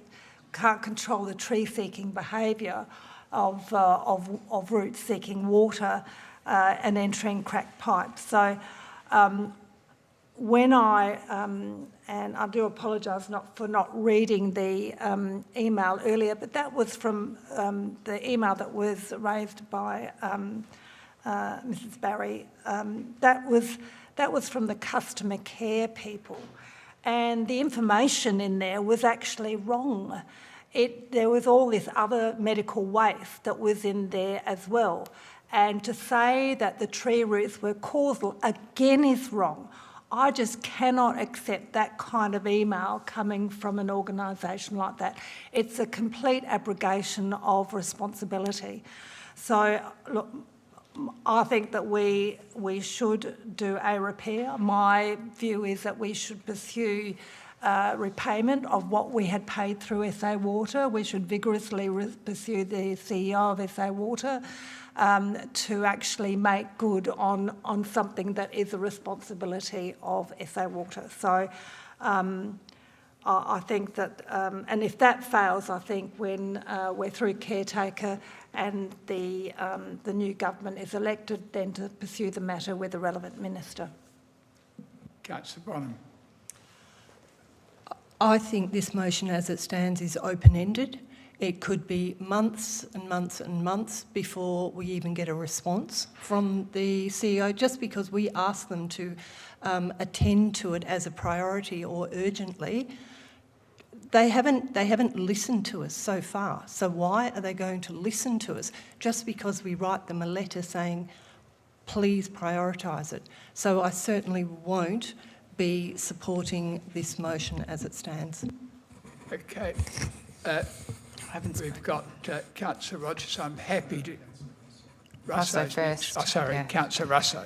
I will be supporting this motion because, as far as I'm concerned and what I've heard, we actually haven't escalated this to the highest level with SA Water. If what I'm hearing in the communications has been done at a certain level to try and get some status of what we could or couldn't do, and the fact that the right people aren't answering correctly the information, it sounds like that either it's not being taken seriously enough. So as far as I'm concerned, it should be taken seriously enough. To take this seriously enough, we do 5 and 6. They get the attention. So as far as I'm concerned, I don't think we've done enough as a council to go down this and to challenge SA Water before then looking at other options. But as far as I'm concerned, this is the next step because we haven't escalated it to the level that I think we need to. I foreshadow, if this motion fails, to move the previous motion with the addition of a media statement about that matter. I think that what has happened to Mr. and Mrs. Barry has been a very unfortunate event, and in holding SA Water to account by offering to pay half of the repairs or just over half of the repairs will be a good news story for them, a good news story for us, and will actually hold SA Water to account.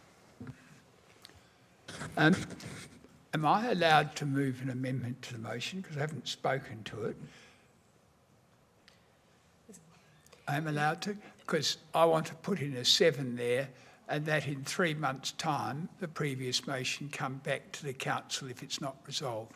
Why don't you do it as a variation? Pardon?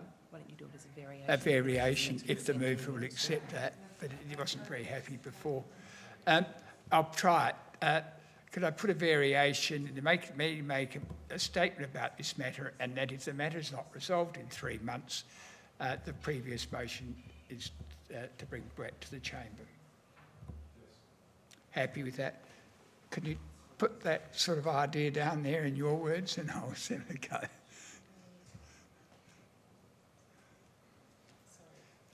It's okay. The Mayor's statement about this matter and number 6 and just to keep it simple. Yeah. Why don't you just say a further report be provided to council in 3 months' time? And a further report be provided to council. Yes.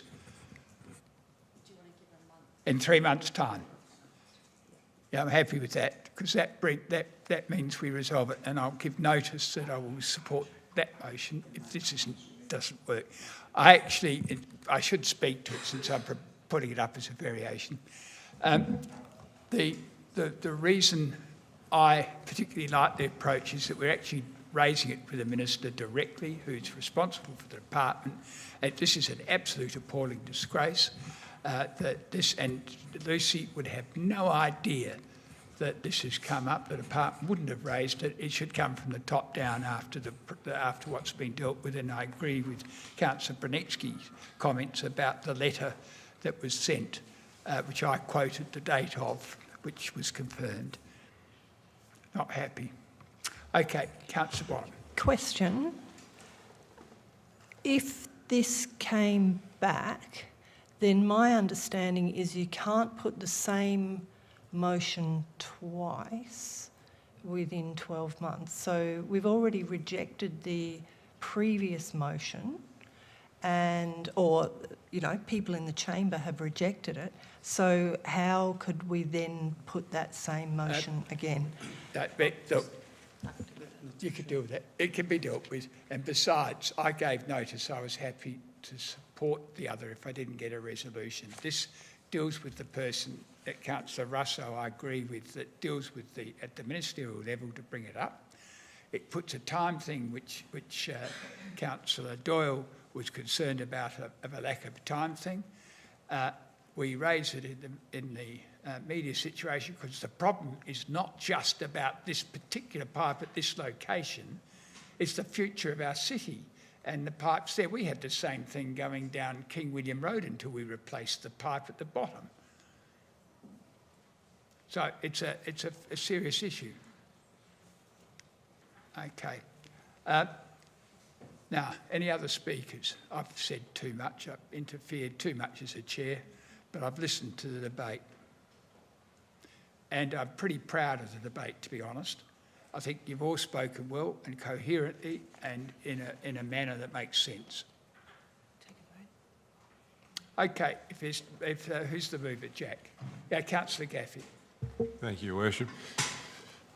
To summarise, the SA Water went through, did a substandard result of cutting the roots and then put us on the hook for this.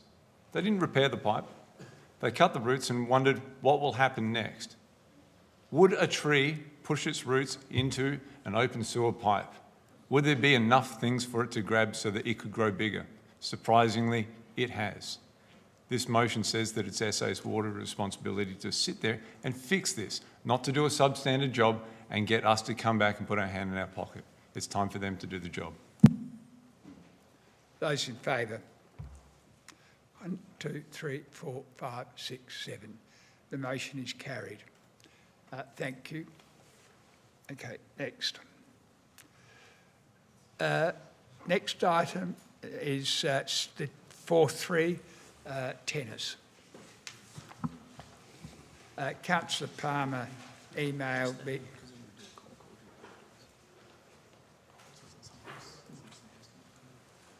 Yeah.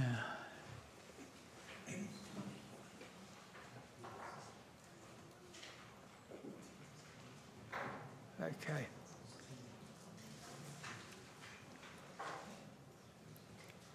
Now, let me just make sure it's. You're happy with that?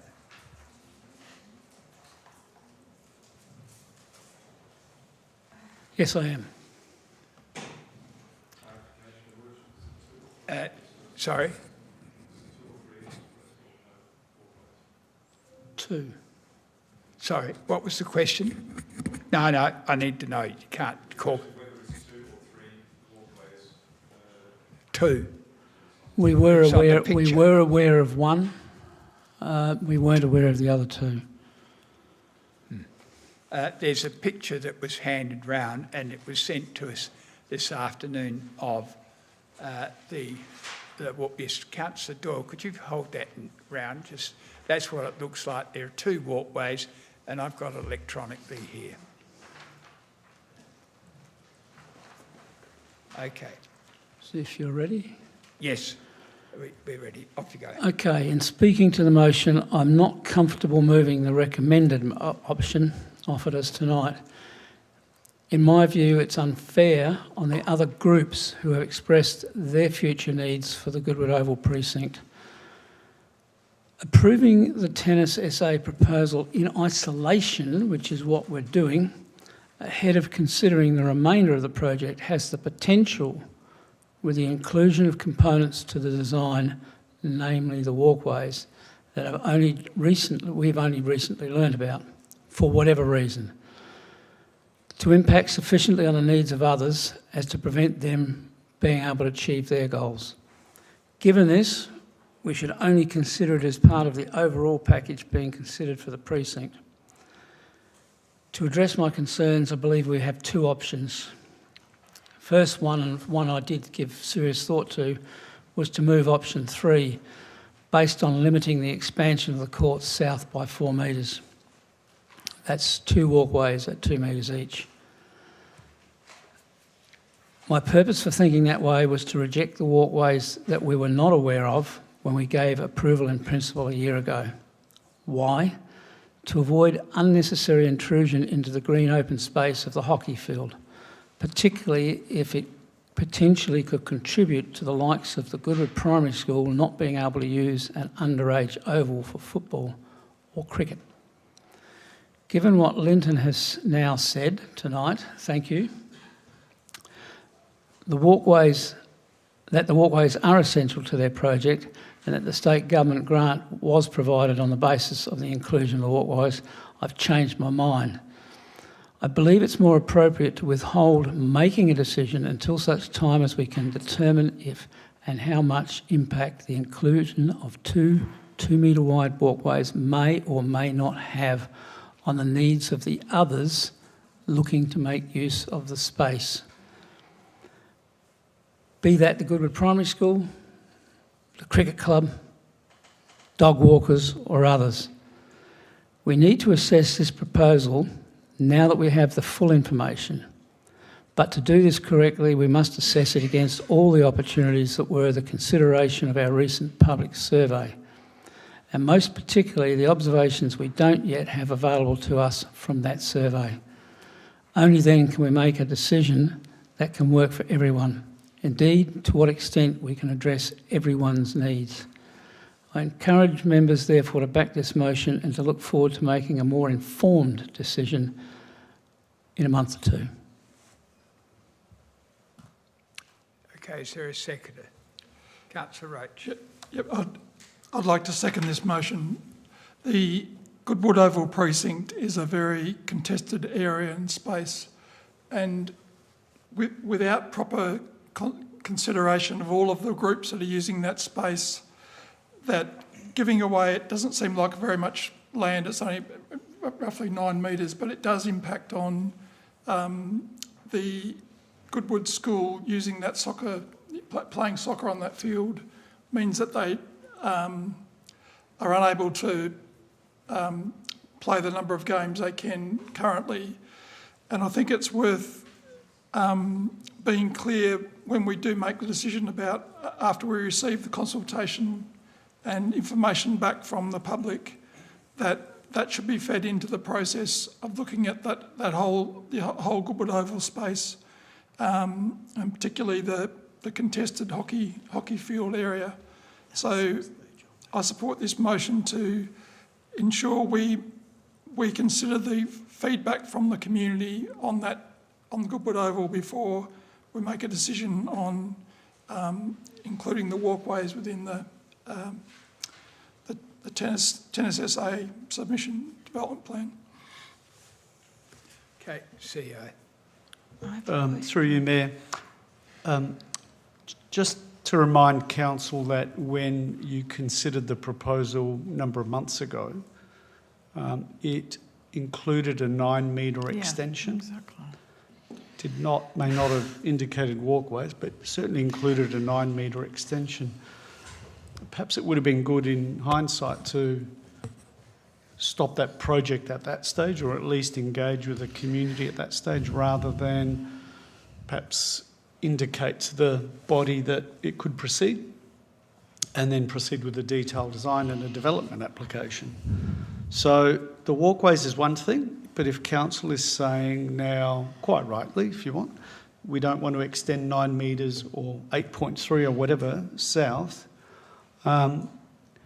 probably that could have been done, to be honest, a few months ago prior to the public consultation process as well. It's me. Yeah, Councillor Russell. I won't be supporting this motion based on what was just clarified, and that's the point I was going to make. We've always been made aware it was 9 metres. It's going to be tennis related within those 9 metres. They are putting in extra, and it was always about extra safety things, whether it was enabling players to have enough backfill, having clear walkways through. It was all about safety. So I don't see this as an additional extra thing that got to be considered. I just think this is an extra detail. Whether they put, extra awning over the top for shading and those things, that's up to them. It was more about, this whole issue is more about how much space they were taking. They've said 9 metres, they've kept it to 9 metres, actually they've kept it 8.3 metres. So as far as I'm concerned, tonight shouldn't be debating semantics. It's about, do we agree with that 9 metres in regarding to the use of that space?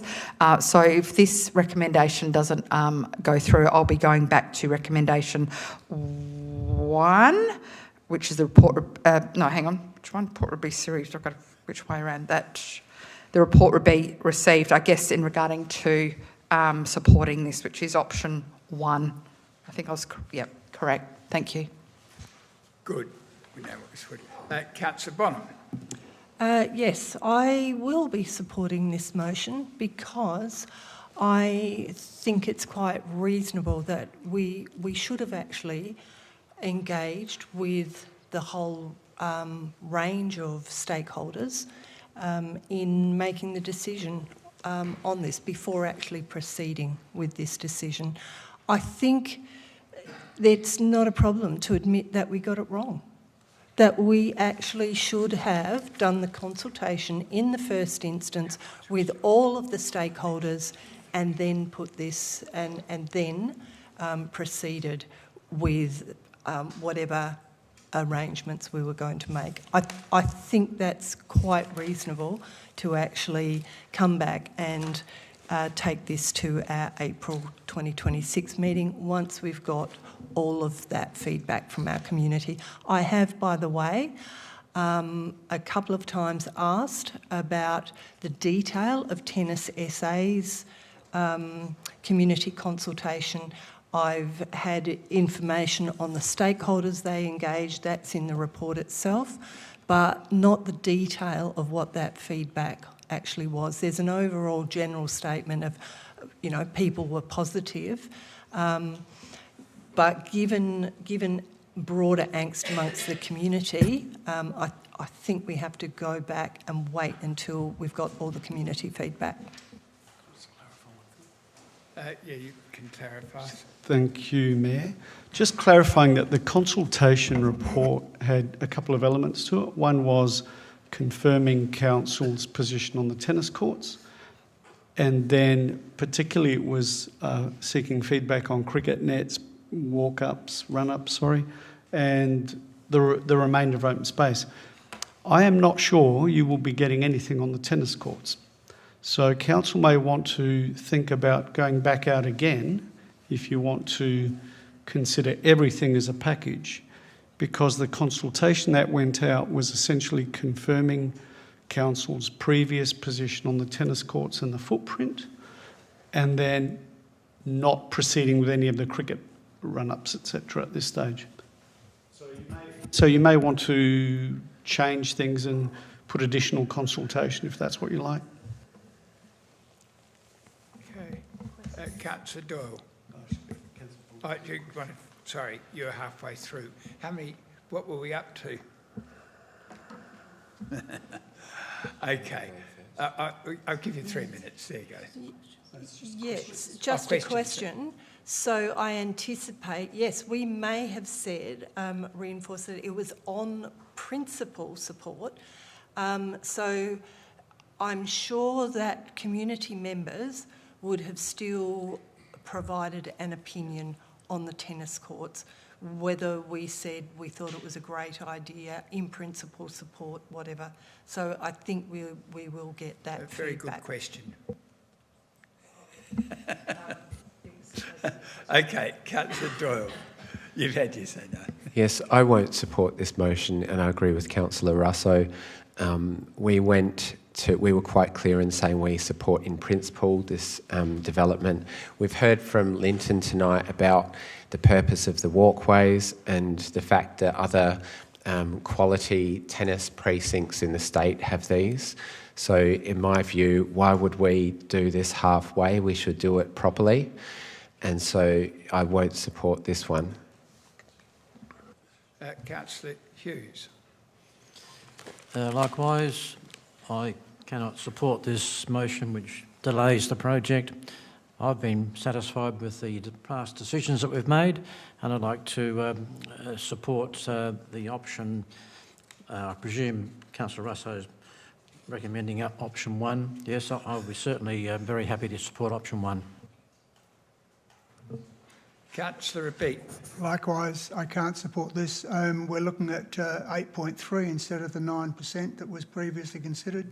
It's a gain and improvement in the situation, yeah, I'm looking forward to Councillor Russo's motion. Councillor Broditsky. Yes, look, I originally was going to support this motion, but with, a reminder of, the consultation process and with the presentation that we had, or the deputation, I'm clearer about the reasons for the two walkways. And I personally, whilst we had sort of in principle agreement on this, for me, I just didn't feel that we had something really solid to look at and all the justifications that prior to this, where I could really get my head around all the pros and cons of having the walkways or not. So, I would have liked to have an overall precinct plan right from the start with the tennis courts, with it's an extra 9 metres, and then, the length of the cricket nets, and, how will that affect the green space, and will that affect organised sport?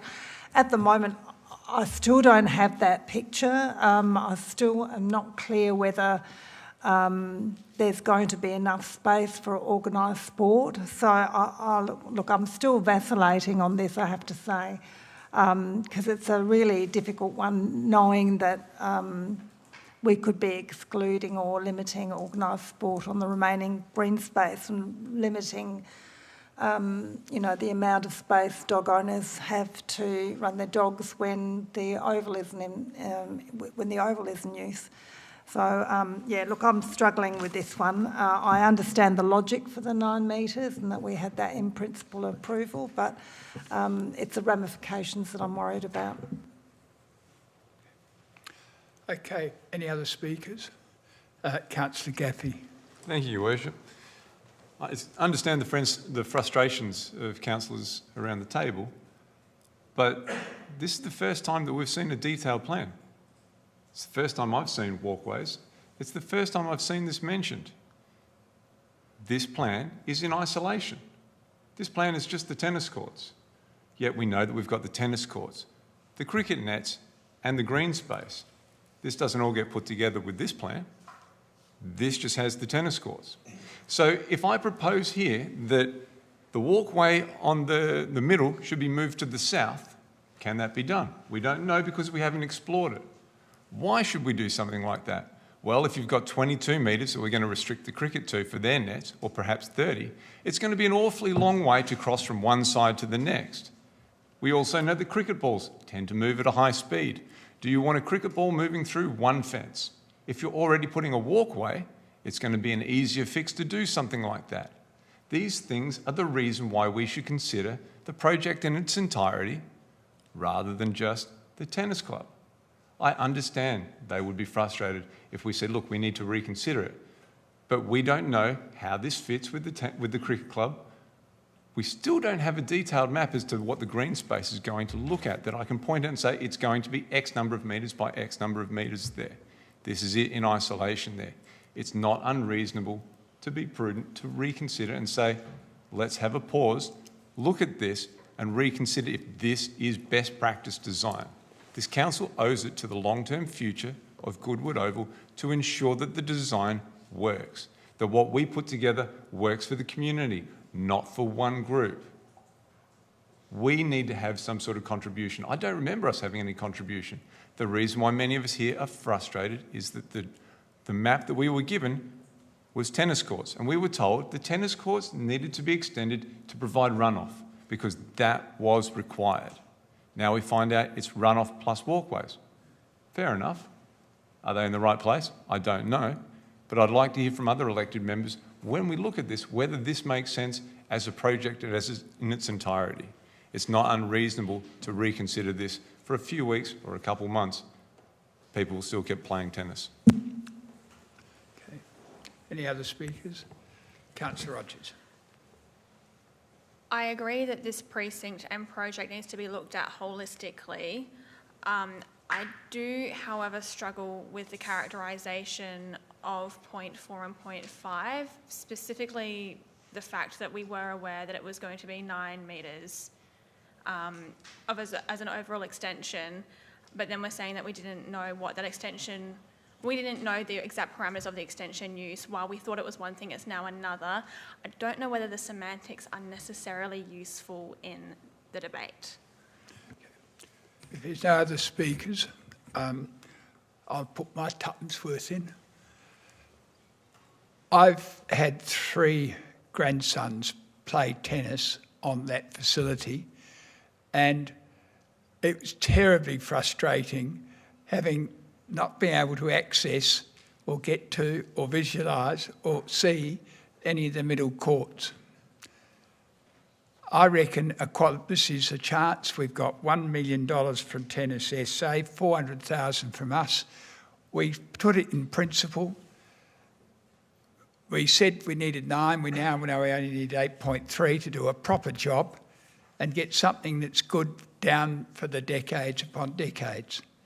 I reckon we should proceed with this project as committed for a first-rate facility that can play tennis at proper speeds and levels internationally, as well as access and actually see the courts.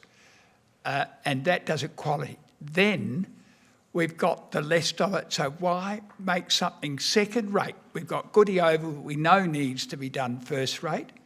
We know that.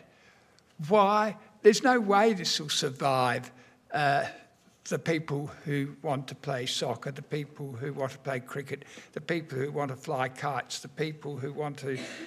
all these other activities added up. You're going to have about 2. The entire facilities are good of oval demands. There'll be some that want wet play areas, some that want tree forests, etc. The demands for open space in Unley is unlimited. And there we are. We're going to argue, when we've already gone and consulted at 9 metres, for something first rate at 8.3. So if it comes to a tied vote, I will be supporting the motion that Councillor Russo's notified. Mover, Councillor Palmer, sorry, you get the final say. Oh, that's nice. Thank you. Look, if the 9 metres was for compliant backdrops, no argument. That's what I saw when we gave in-principle support for this. They needed a 9 metre extension in order to have compliant backdrops. And every member here, surely that's what they would have seen 12 months ago with the first plan that we put in front of us. The fact that it's no longer for compliant backdrops, but for compliant backdrops plus walkways, that's the concern. That's the concern for the community. The community are very concerned about loss of green open space. At this point in time, the community's angst is going to the cricket club. How dare the cricket club do what they want? They're not doing that to tennis. Although I understand from the DA process that maybe they are now because they've learnt about the walkways. Hey, look, it'll be what it'll be. I pray that the space taken up by tennis as a result of the decision that I suspect is being made tonight doesn't compromise anyone else. If it does, we'll hear about it. Just on another note, a question was raised earlier about the reaction to Tennis SA's open day. I, along with Councillor Roach, attended that. I can tell you that the people there were generally positive towards what they were after. Indeed, there was only one in a negative, and that was quite an interesting conversation, wasn't it, Linton? That said, those in attendance were all club members. There was nobody outside that attended that meeting. Don't know why, but it's just a fact. Those in favour of that motion? 2, 4, 6. The motion is passed, and there we go. Carried. Do you want to call a division? Yes. Those in favour, please stand.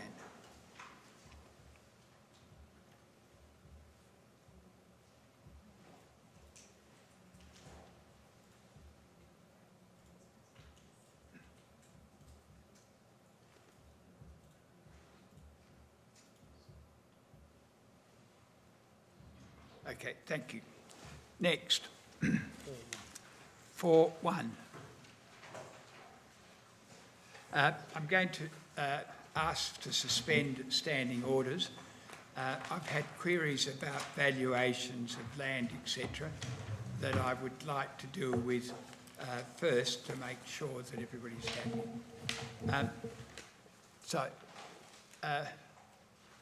Could I have You need 2/3 if you want Yeah, to suspend 2/3. Those in favour of suspending standing orders, should choose indicate to clarify the valuations. Okay. Please, show of hands, please. 1, 2, 3. No. We don't have 2/3 to suspend standing orders. Okay, we don't. No, we just go straight into it. Councillor Gaffey. Sorry, Your Worship, just getting my computer up.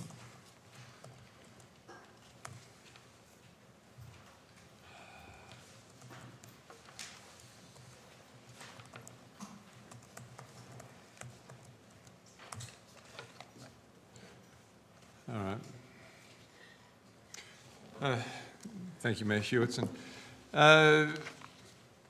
It's real disappointment bordering on disbelief, and I'm moving the option, where are we? That should be above here.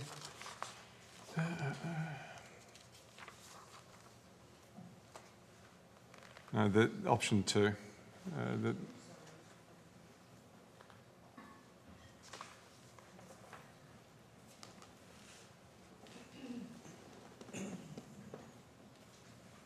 Okay.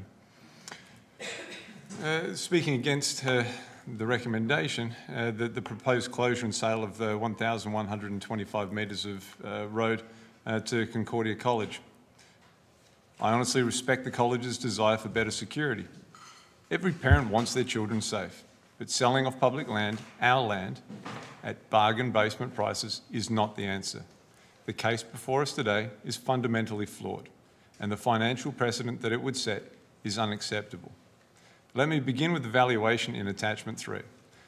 The valuer compared Highgate and Fullerton sales averaging around $1,789 per metre.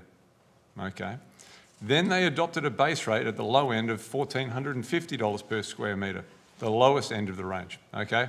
So then that gave us a gross figure of $1.63 million.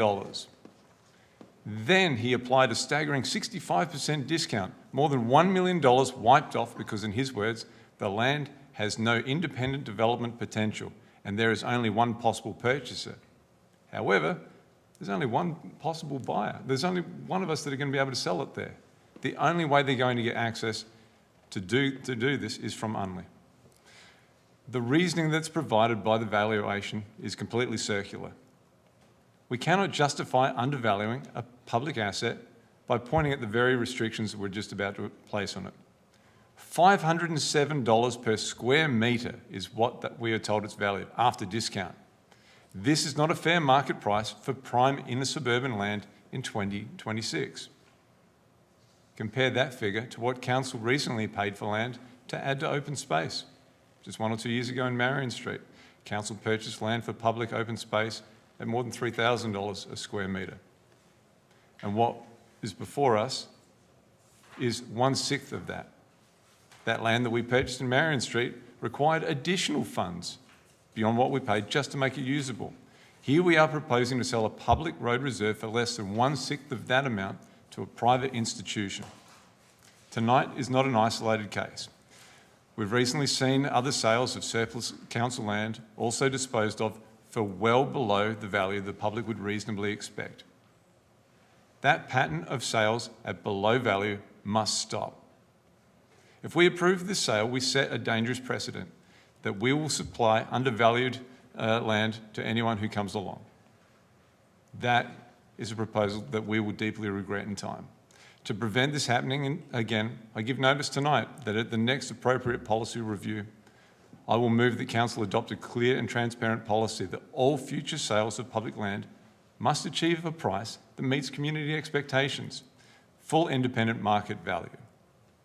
Compounding the insult in this specific case, the college has requested $270,000 to be paid on settlement with 5 annual instalments at $60,000 indexed at 3%.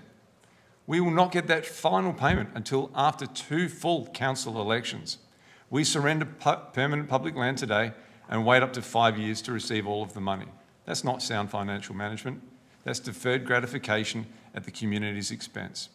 There's practical problems that have been too lightly dismissed. East-west collection trucks that currently use the road will find it challenging to turn around. We're told it'll be just like Marlborough Street. Geometry is not identical, but I fear it'll be more like Marion Street, where we were told it was easy to close the road off. We were informed that simply resuming that part of roadway next to our piece was actually made more difficult when we had to accommodate the 3-point turn of waste trucks, not something that was advised initially when we purchased the land. Option 2 is the only responsible course. Receive the report, decline the sale and retain ownership. College can then negotiate a lease or licence that gives them the security they need, while council keeps the asset and receives a fair annual commercial return. I cannot support handing over public land on these terms. I cannot support valuing an asset at 1/6 of the price that council has recently paid. It results in private interest receiving land at knockdown prices. Thank you. Okay. Councillor Hughes. Yes, I'll second the motion and reserve my right. Councillor Doyle. Oh, sorry, you're not next. Councillor Palmer is. Yeah, look, I visited the site this afternoon because I couldn't make up my mind reading the report. I understand the logic that Councillor Gaffey has espoused. When I was on site, I couldn't help but notice that our advanced tree planting program should be hitting that street very shortly, because there's at the very least one site where a new tree can be planted, and that's on the northern side. Arguably two, because there's probably room for another one on the south side. And that got me thinking, if that land is no longer ours, what's the chances that the trees that are on there currently remain? We've had evidence of schools, and I'm not casting aspersions on this particular school, but schools in our area have a habit of removing trees. So I'm very disinclined to allow them access to our land and reverse what we're trying to do with our policies. I think it's me. Councillor Russo. Question. I noticed in the discussion that administration has assessed this portion of land in question and considers in surplus to our needs, but I thought every piece of land where there's an opportunity to put more trees on it was considered a priority. So I feel that it's going against the priority of what we are trying to do. So I'm a little bit confused why we don't retain it or even turn it into pocket park, put more trees. I don't know. That just... I thought that was more of the priority of council than simply selling things off. So, yeah, question is, how did we get to that being considered not surplus of our needs and not, yeah. Through the chair. Basically, it's based on the fact that there's no other private properties that need access through that land as well. So if they were to own that land, then, but you're correct, that what you said as well. Yeah. Yeah, I've got a question for administration through the chair, and I don't know how you'll answer this. Have you got a comment on the 65% discount in terms of, and it probably comes back to the surplus comment, but does that sit okay with administration or your view of the land? Through the chair again. I don't think it's far off true value. The land can never be developed. over 2/3 of that parcel of land is going to be covered in easements, which means they can't actually do what they like with it. There's sewer mains, water mains, Telstra cables, overhead power lines for SA Power Networks. So for the most part, it's very limited. Also, the asset we're giving them, as the bitumen and the curbing, is all in poor condition. That's probably due for an upgrade in the next 5 years or so, which will be another $100,000 for council to pay for that. So, yeah, personally, I think the number's not too far off. Yes, Councillor Rabeet. I won't be supporting the motion. If it fails, I foreshadow option 1. I think it's illogical and unreasonable to compare the value of this land with the price we paid for Marion Street. Marion Street was a building allotment where there was a house and could easily have been another 1 or 2 residential properties on that land. This street is useless, that section, other than for people entering and exiting Concordia College. Why should council continue to maintain a road that is used for basically for their purposes? If they want it, they maintain it, we sell it. I don't see any reason why we should not sell it. As far as waste disposal trucks, it's a reasonably wide street. I can't see why waste disposal trucks would have any problems doing turns in that street, particularly given that there are houses on only one side, on the northern side. So I won't support this motion. Okay, Councillor Bonham. Yes, I'm still making up my mind. I think my initial concern was the lack of access across the entire Cheltenham Street for people who walk and cycle in particular.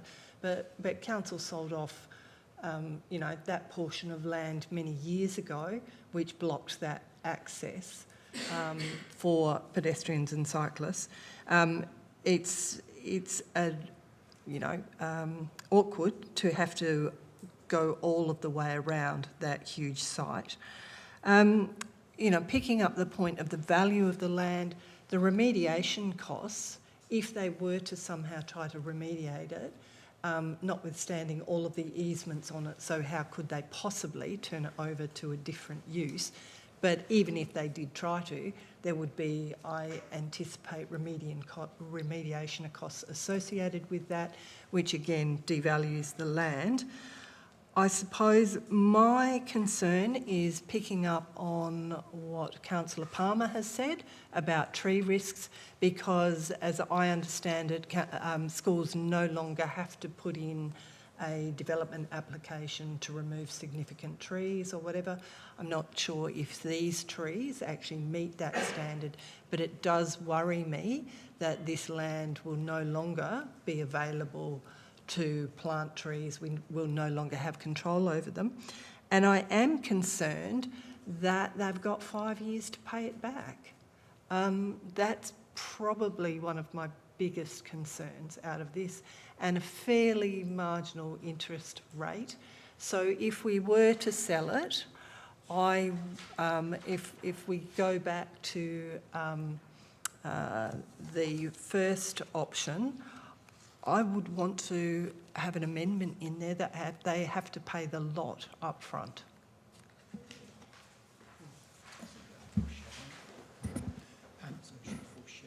Are you foreshadowing a motion if it fails?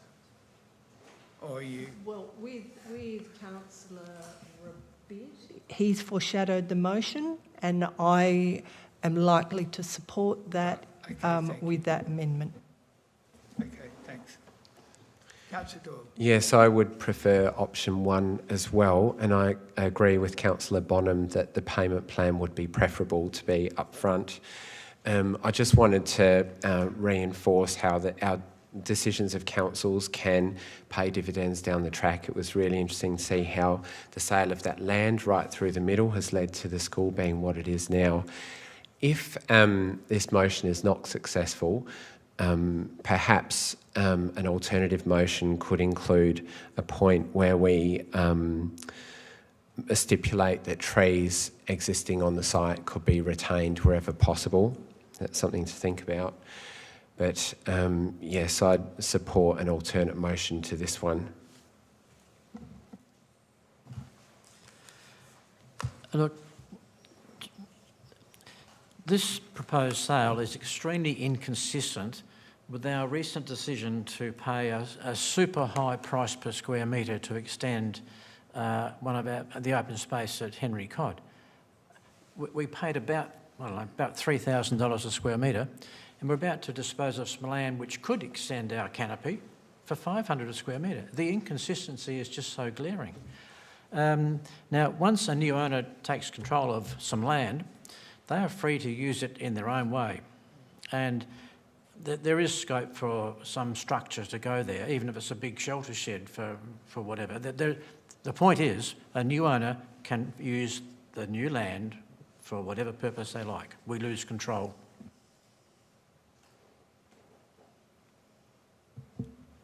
Councillor Rogers. Through the chair, in the report, it's noted that the school has had experiences where members of the public have walked through the grounds. Did they identify how many times that's occurred?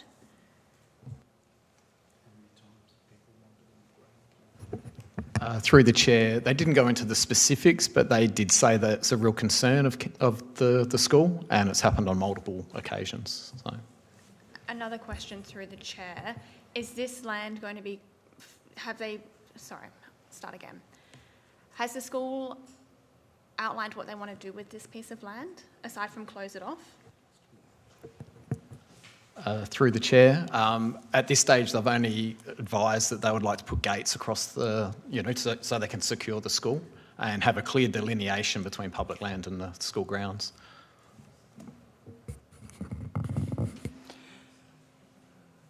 Can I just let Councillor Rogers finish your questions? Sorry, I had one more question.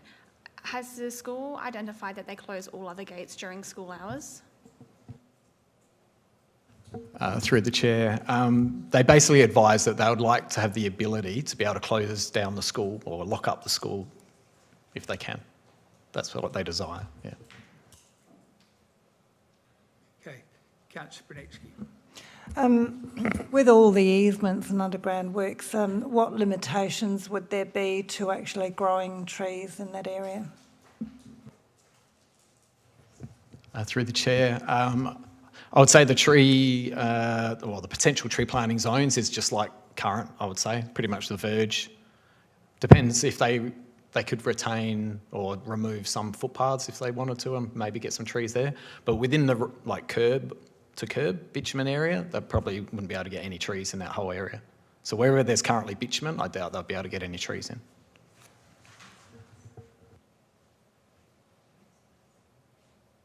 Okay, Mover. Thank you, Your Worship. So the document, which is page 26, shows a picture with the easement there, shows the car park to the side and the buildings adjacent there.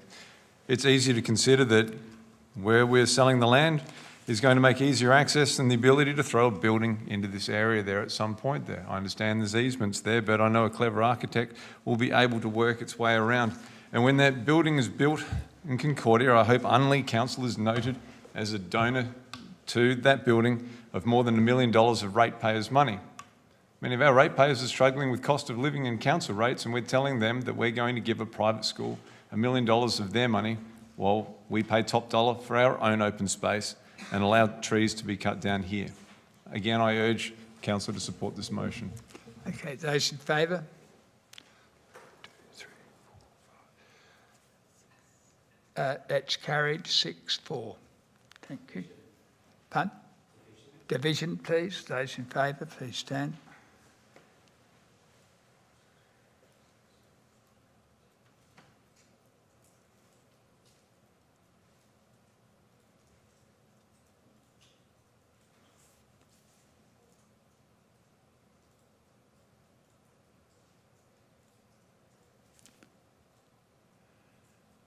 Okay, thank you very much.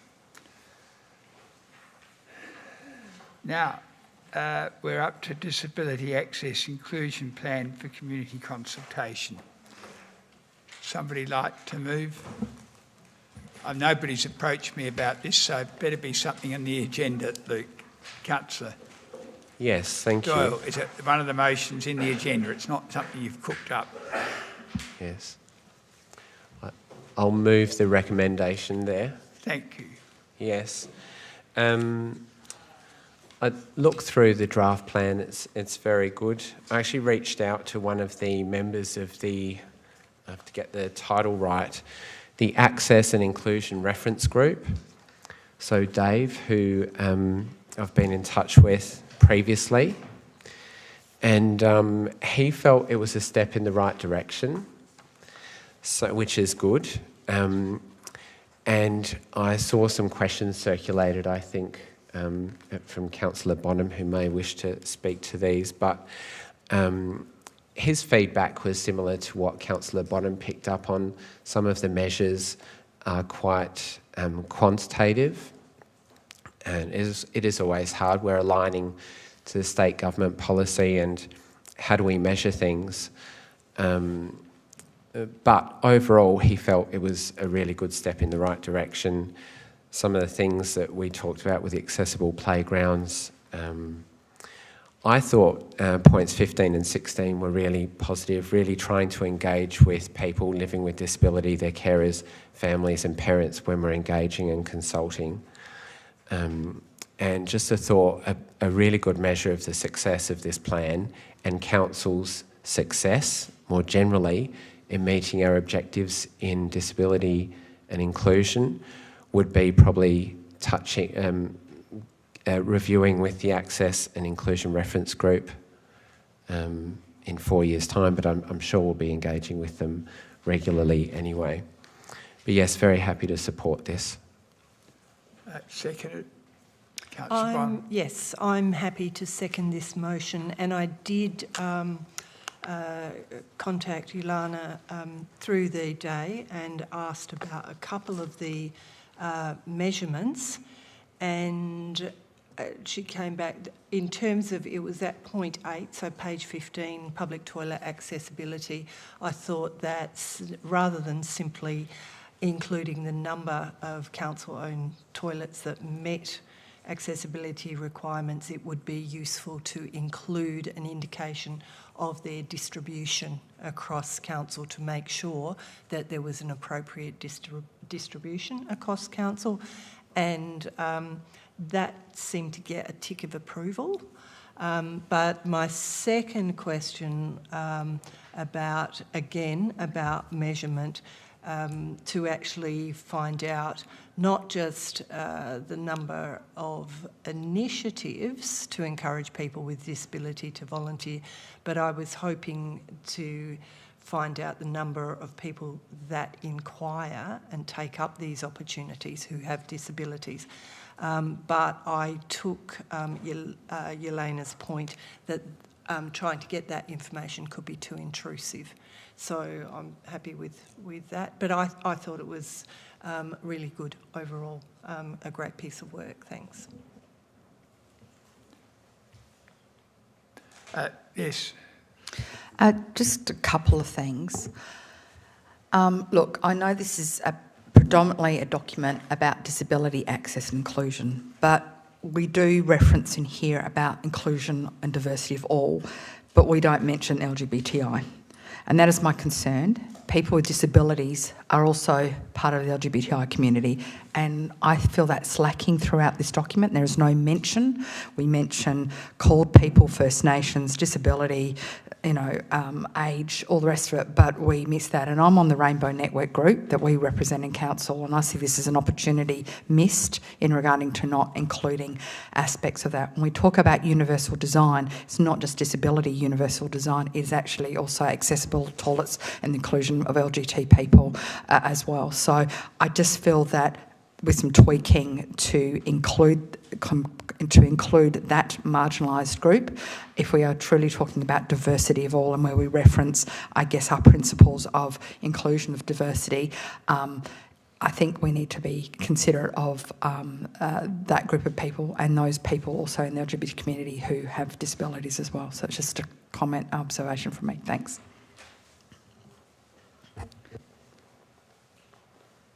Okay. Councillor Brixton. Yeah, look, I'm very happy with this. I like the emphasis on infrastructure improvements, universal design for natural and built environments, upgrading the toilets and accessible streets. So I think that is really what council does very well. So I'm very happy with the emphasis on infrastructure upgrades. Taking Councillor Bonham's point, when about the number of toilets that are being upgraded, you need a numerator and a denominator. Like how many toilets we've got, and we've got X number out of X that are X number out of Y that have been upgraded. So I think we need to that will help provide an indication of how advanced we actually are with our toilet upgrades. Okay, just in closing, I would like to say well done, and the fact that none of us really know what it's like to live with a disability unless we have one. And for the recent fail was the Health Minister's office in Port Adelaide, and a friend of mine, a disability advocate, there was no disability access. They had to go through the emergency exit around the back. So we need to avoid those sort of failures, and well done for engaging with members of our community with disability. Okay, those in favour? Unanimous. Next, food organics. Thank you, Councillor Brunetsky. Yeah, look, I'm just happy to move to receive the report. I think the slice of the 4 wards out of 6 is good. So that seems to be a reasonable chunk of the city of Unley to pilot. I mean, there are a lot of councils, 4 councils have gone before us. We'll learn from, what they've learned. The risks have been addressed as part of the processes that will be put in place based on the experience of other councils.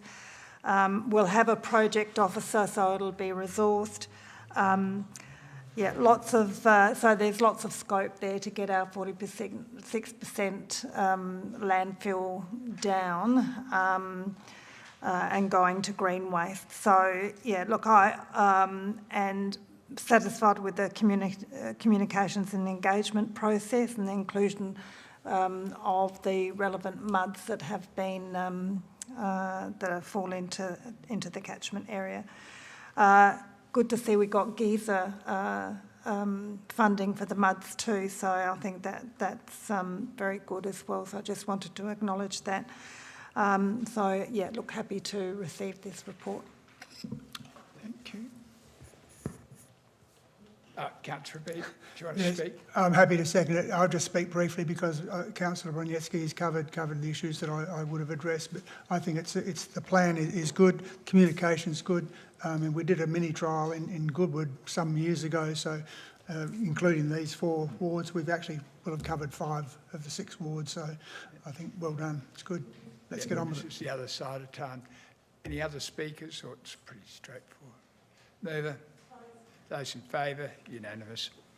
Next, now I've got one nomination from Councillor Russo for the Unley Business Awards judging panel. Are there any others? Thank you, Jane, you're it.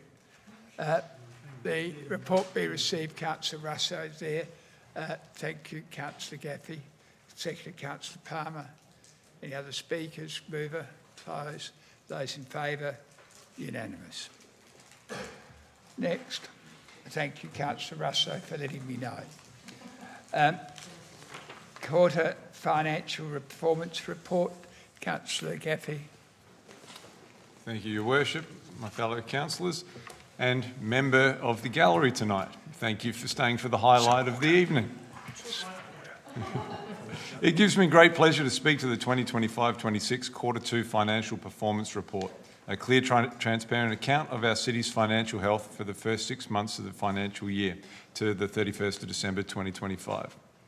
Let's begin with the encouraging headline. Council is currently $600,000 favourable to budget overall. Even stronger is our core operating position, which stands at $1.1 million ahead of budget.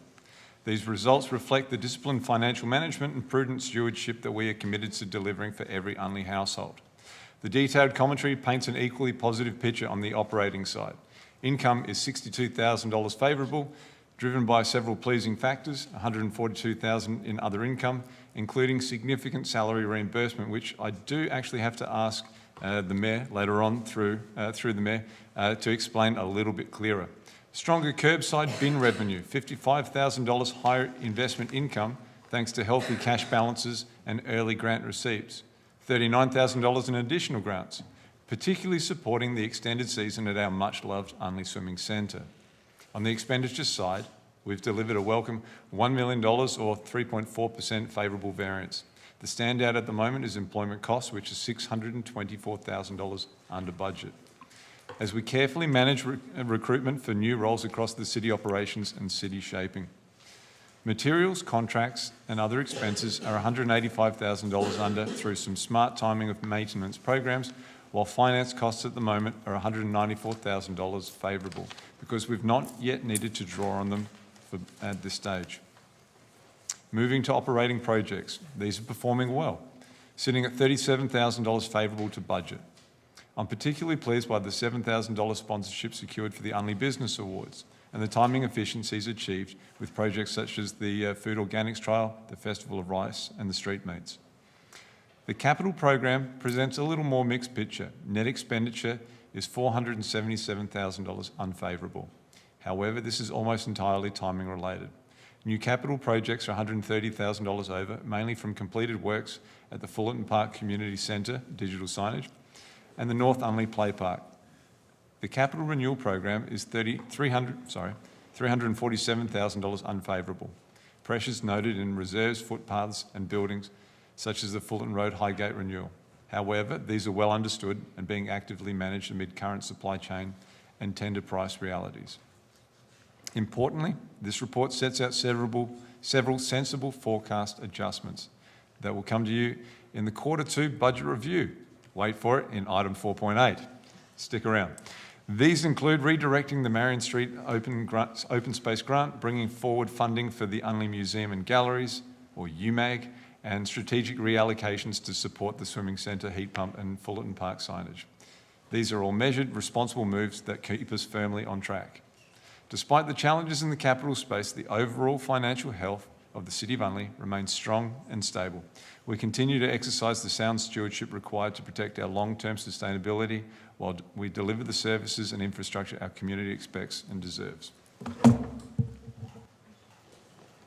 Councillor Bonham, going to disagree with anything? I second the motion, and I really have nothing else to add. I think Councillor Gaffey's given a fairly comprehensive account of our very diligent financial position.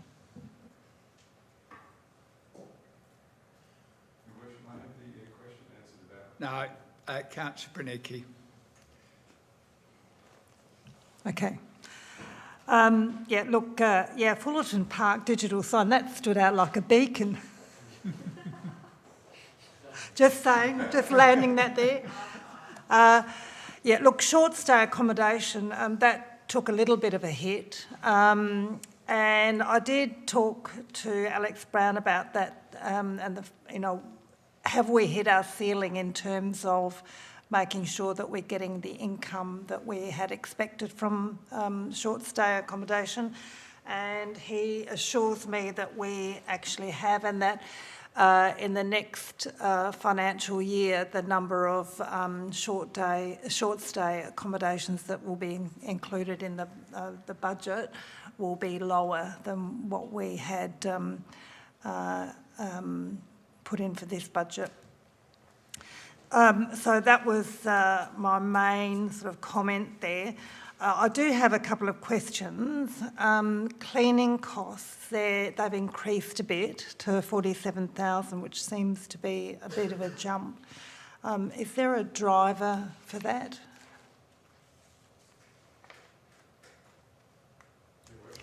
Your Worship. Go on, Alex, you can answer that. Through the Chair. In terms of the cleaning contract, we've changed providers in the last 6 months, so there's a combination of transition costs I think under the new contract there's an increased scope as well, so there's some budget realignment to be done with that, but they're the main drivers. Second question. The History of Unley book keeps appearing on our operating project list again and again and again, and I wondered what process, what progress the book is actually making. Thank you. Through the chair, I can confirm that I've seen a penultimate draft of the book in January this year, and I've been assured by the publishers, in fact I got an email from them today, to say that there are some text corrections to make, followed by printing, binding and delivery, and that we should have the book no later than July this year, in time for the 60th anniversary of the Unley Libraries. Okay, thank you. Mover. One of my question answered, Your Worship. The question regarding significant salary reimbursement of $142,000, if you're able to have that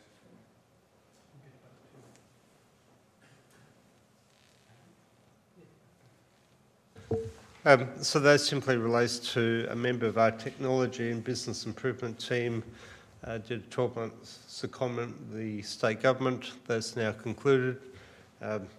We got fully reimbursed for that, so it's an offset with expenditure, so it's net zero impact. Closed. Those in favour? Unanimous. Okay, next. 4.8. Mover. Councillor Gappy. Thank you, Your Worship. Thank you, Mayor Hewitson, members of the gallery, or member, elected members. Having just considered the strong Q2 financial performance report under item 4.7, it gives me great pleasure to speak to the companion, the Q2 budget review. This is the second of our 3 formal budget reviews for the year, and the news is genuinely encouraging. Administration recommends a set of prudent adjustments that will reduce our net funding requirement by $681,000. As a result, our forecast operating surplus rises by $521,000 to a total of $1.99, call it $2 million, before equity accounted businesses. Our estimated borrowings at 30 June will fall to $12.24 million. The improvements flow straight from the positive performance that we've just reviewed. On the operating side, we're locking in $55,000 extra interest income from stronger cash balances, early grant receipts, together with $200,000 reduction in forecast interest expense, simply because we've not needed to borrow as soon as we've anticipated. We're also recognising a $45,000 grant for Unley Swimming Centre's successful extended season, thank you State Government, and $60,000 in additional development application fees. These responsible recognitions deliver a net $255,000 lift to our core operating position. Our community operating projects also benefit. The highlight is the redirection of $345,000 in open space grant funding to prepare the Marion Street site. After accounting for the associated preparation costs, this delivers a net $266,000 positive adjustment, giving community better open space outcomes this year. On the capital program, we're making sensible timing and reallocation decisions to match the actual project progresses. We're bringing forward $850,000 net for UMAG, the redevelopment, as that important work is advancing well ahead of schedule. We're carrying the majority of the Unley Swimming Centre heat pump electrification project into 26-27, as only the detailed design will occur this year. New grant funding has been secured for LATM, the stage 5 of the Woodweller Bikeway, and 16 automated external defibrillators, as we would all agree are vitally important.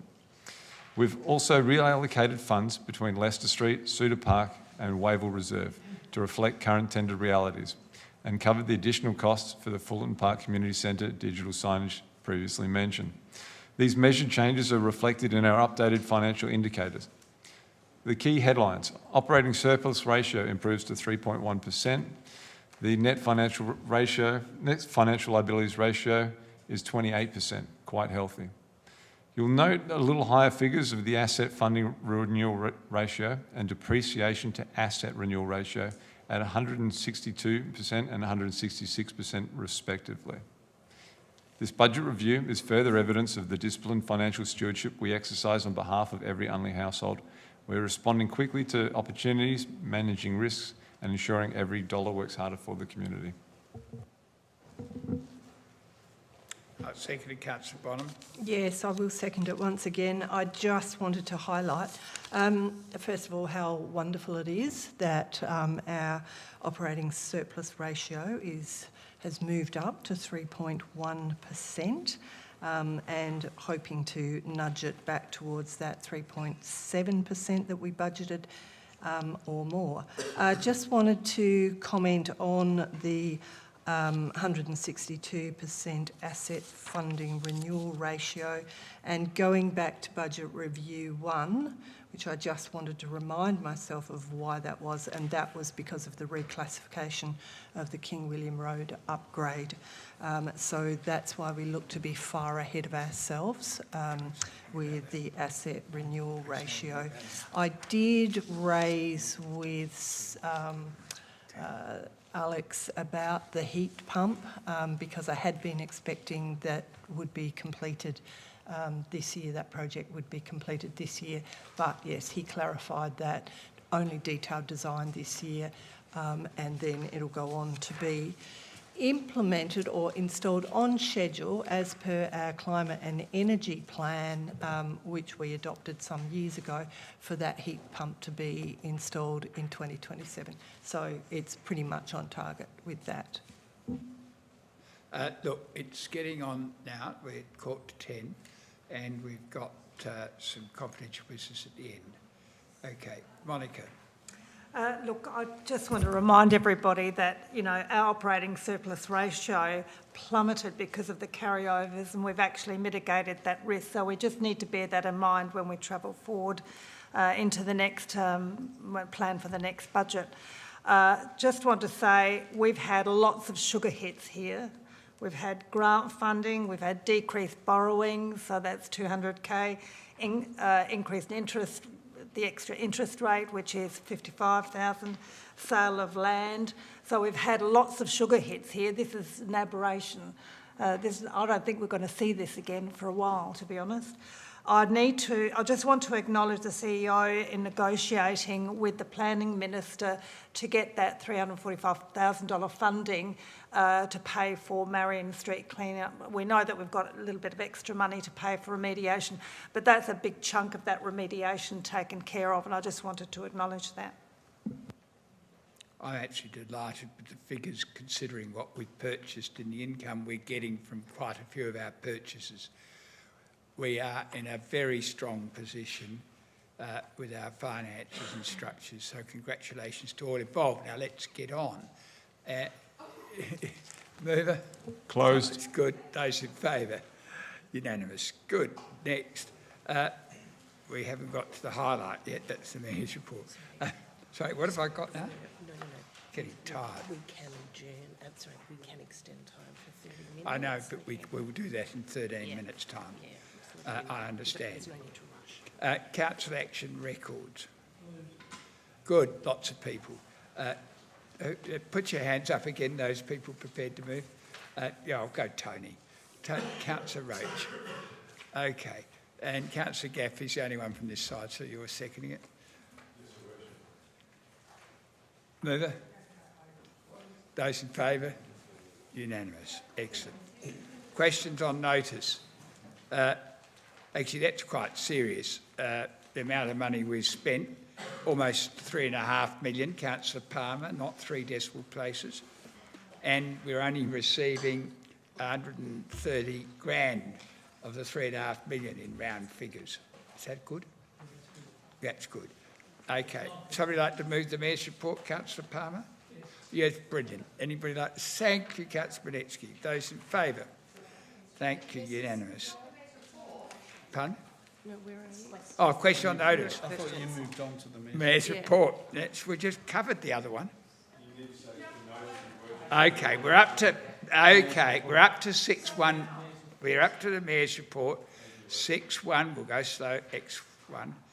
For the month of February, Councillor Palmer, and the seconder was Councillor Gaffey. A mover, those in favour? Brilliant, unanimous. Now we can Deputy Mayor's report. Somebody like to move that? Councillor Hughes, Councillor Brunetsky. You like to speak, Councillor Russo?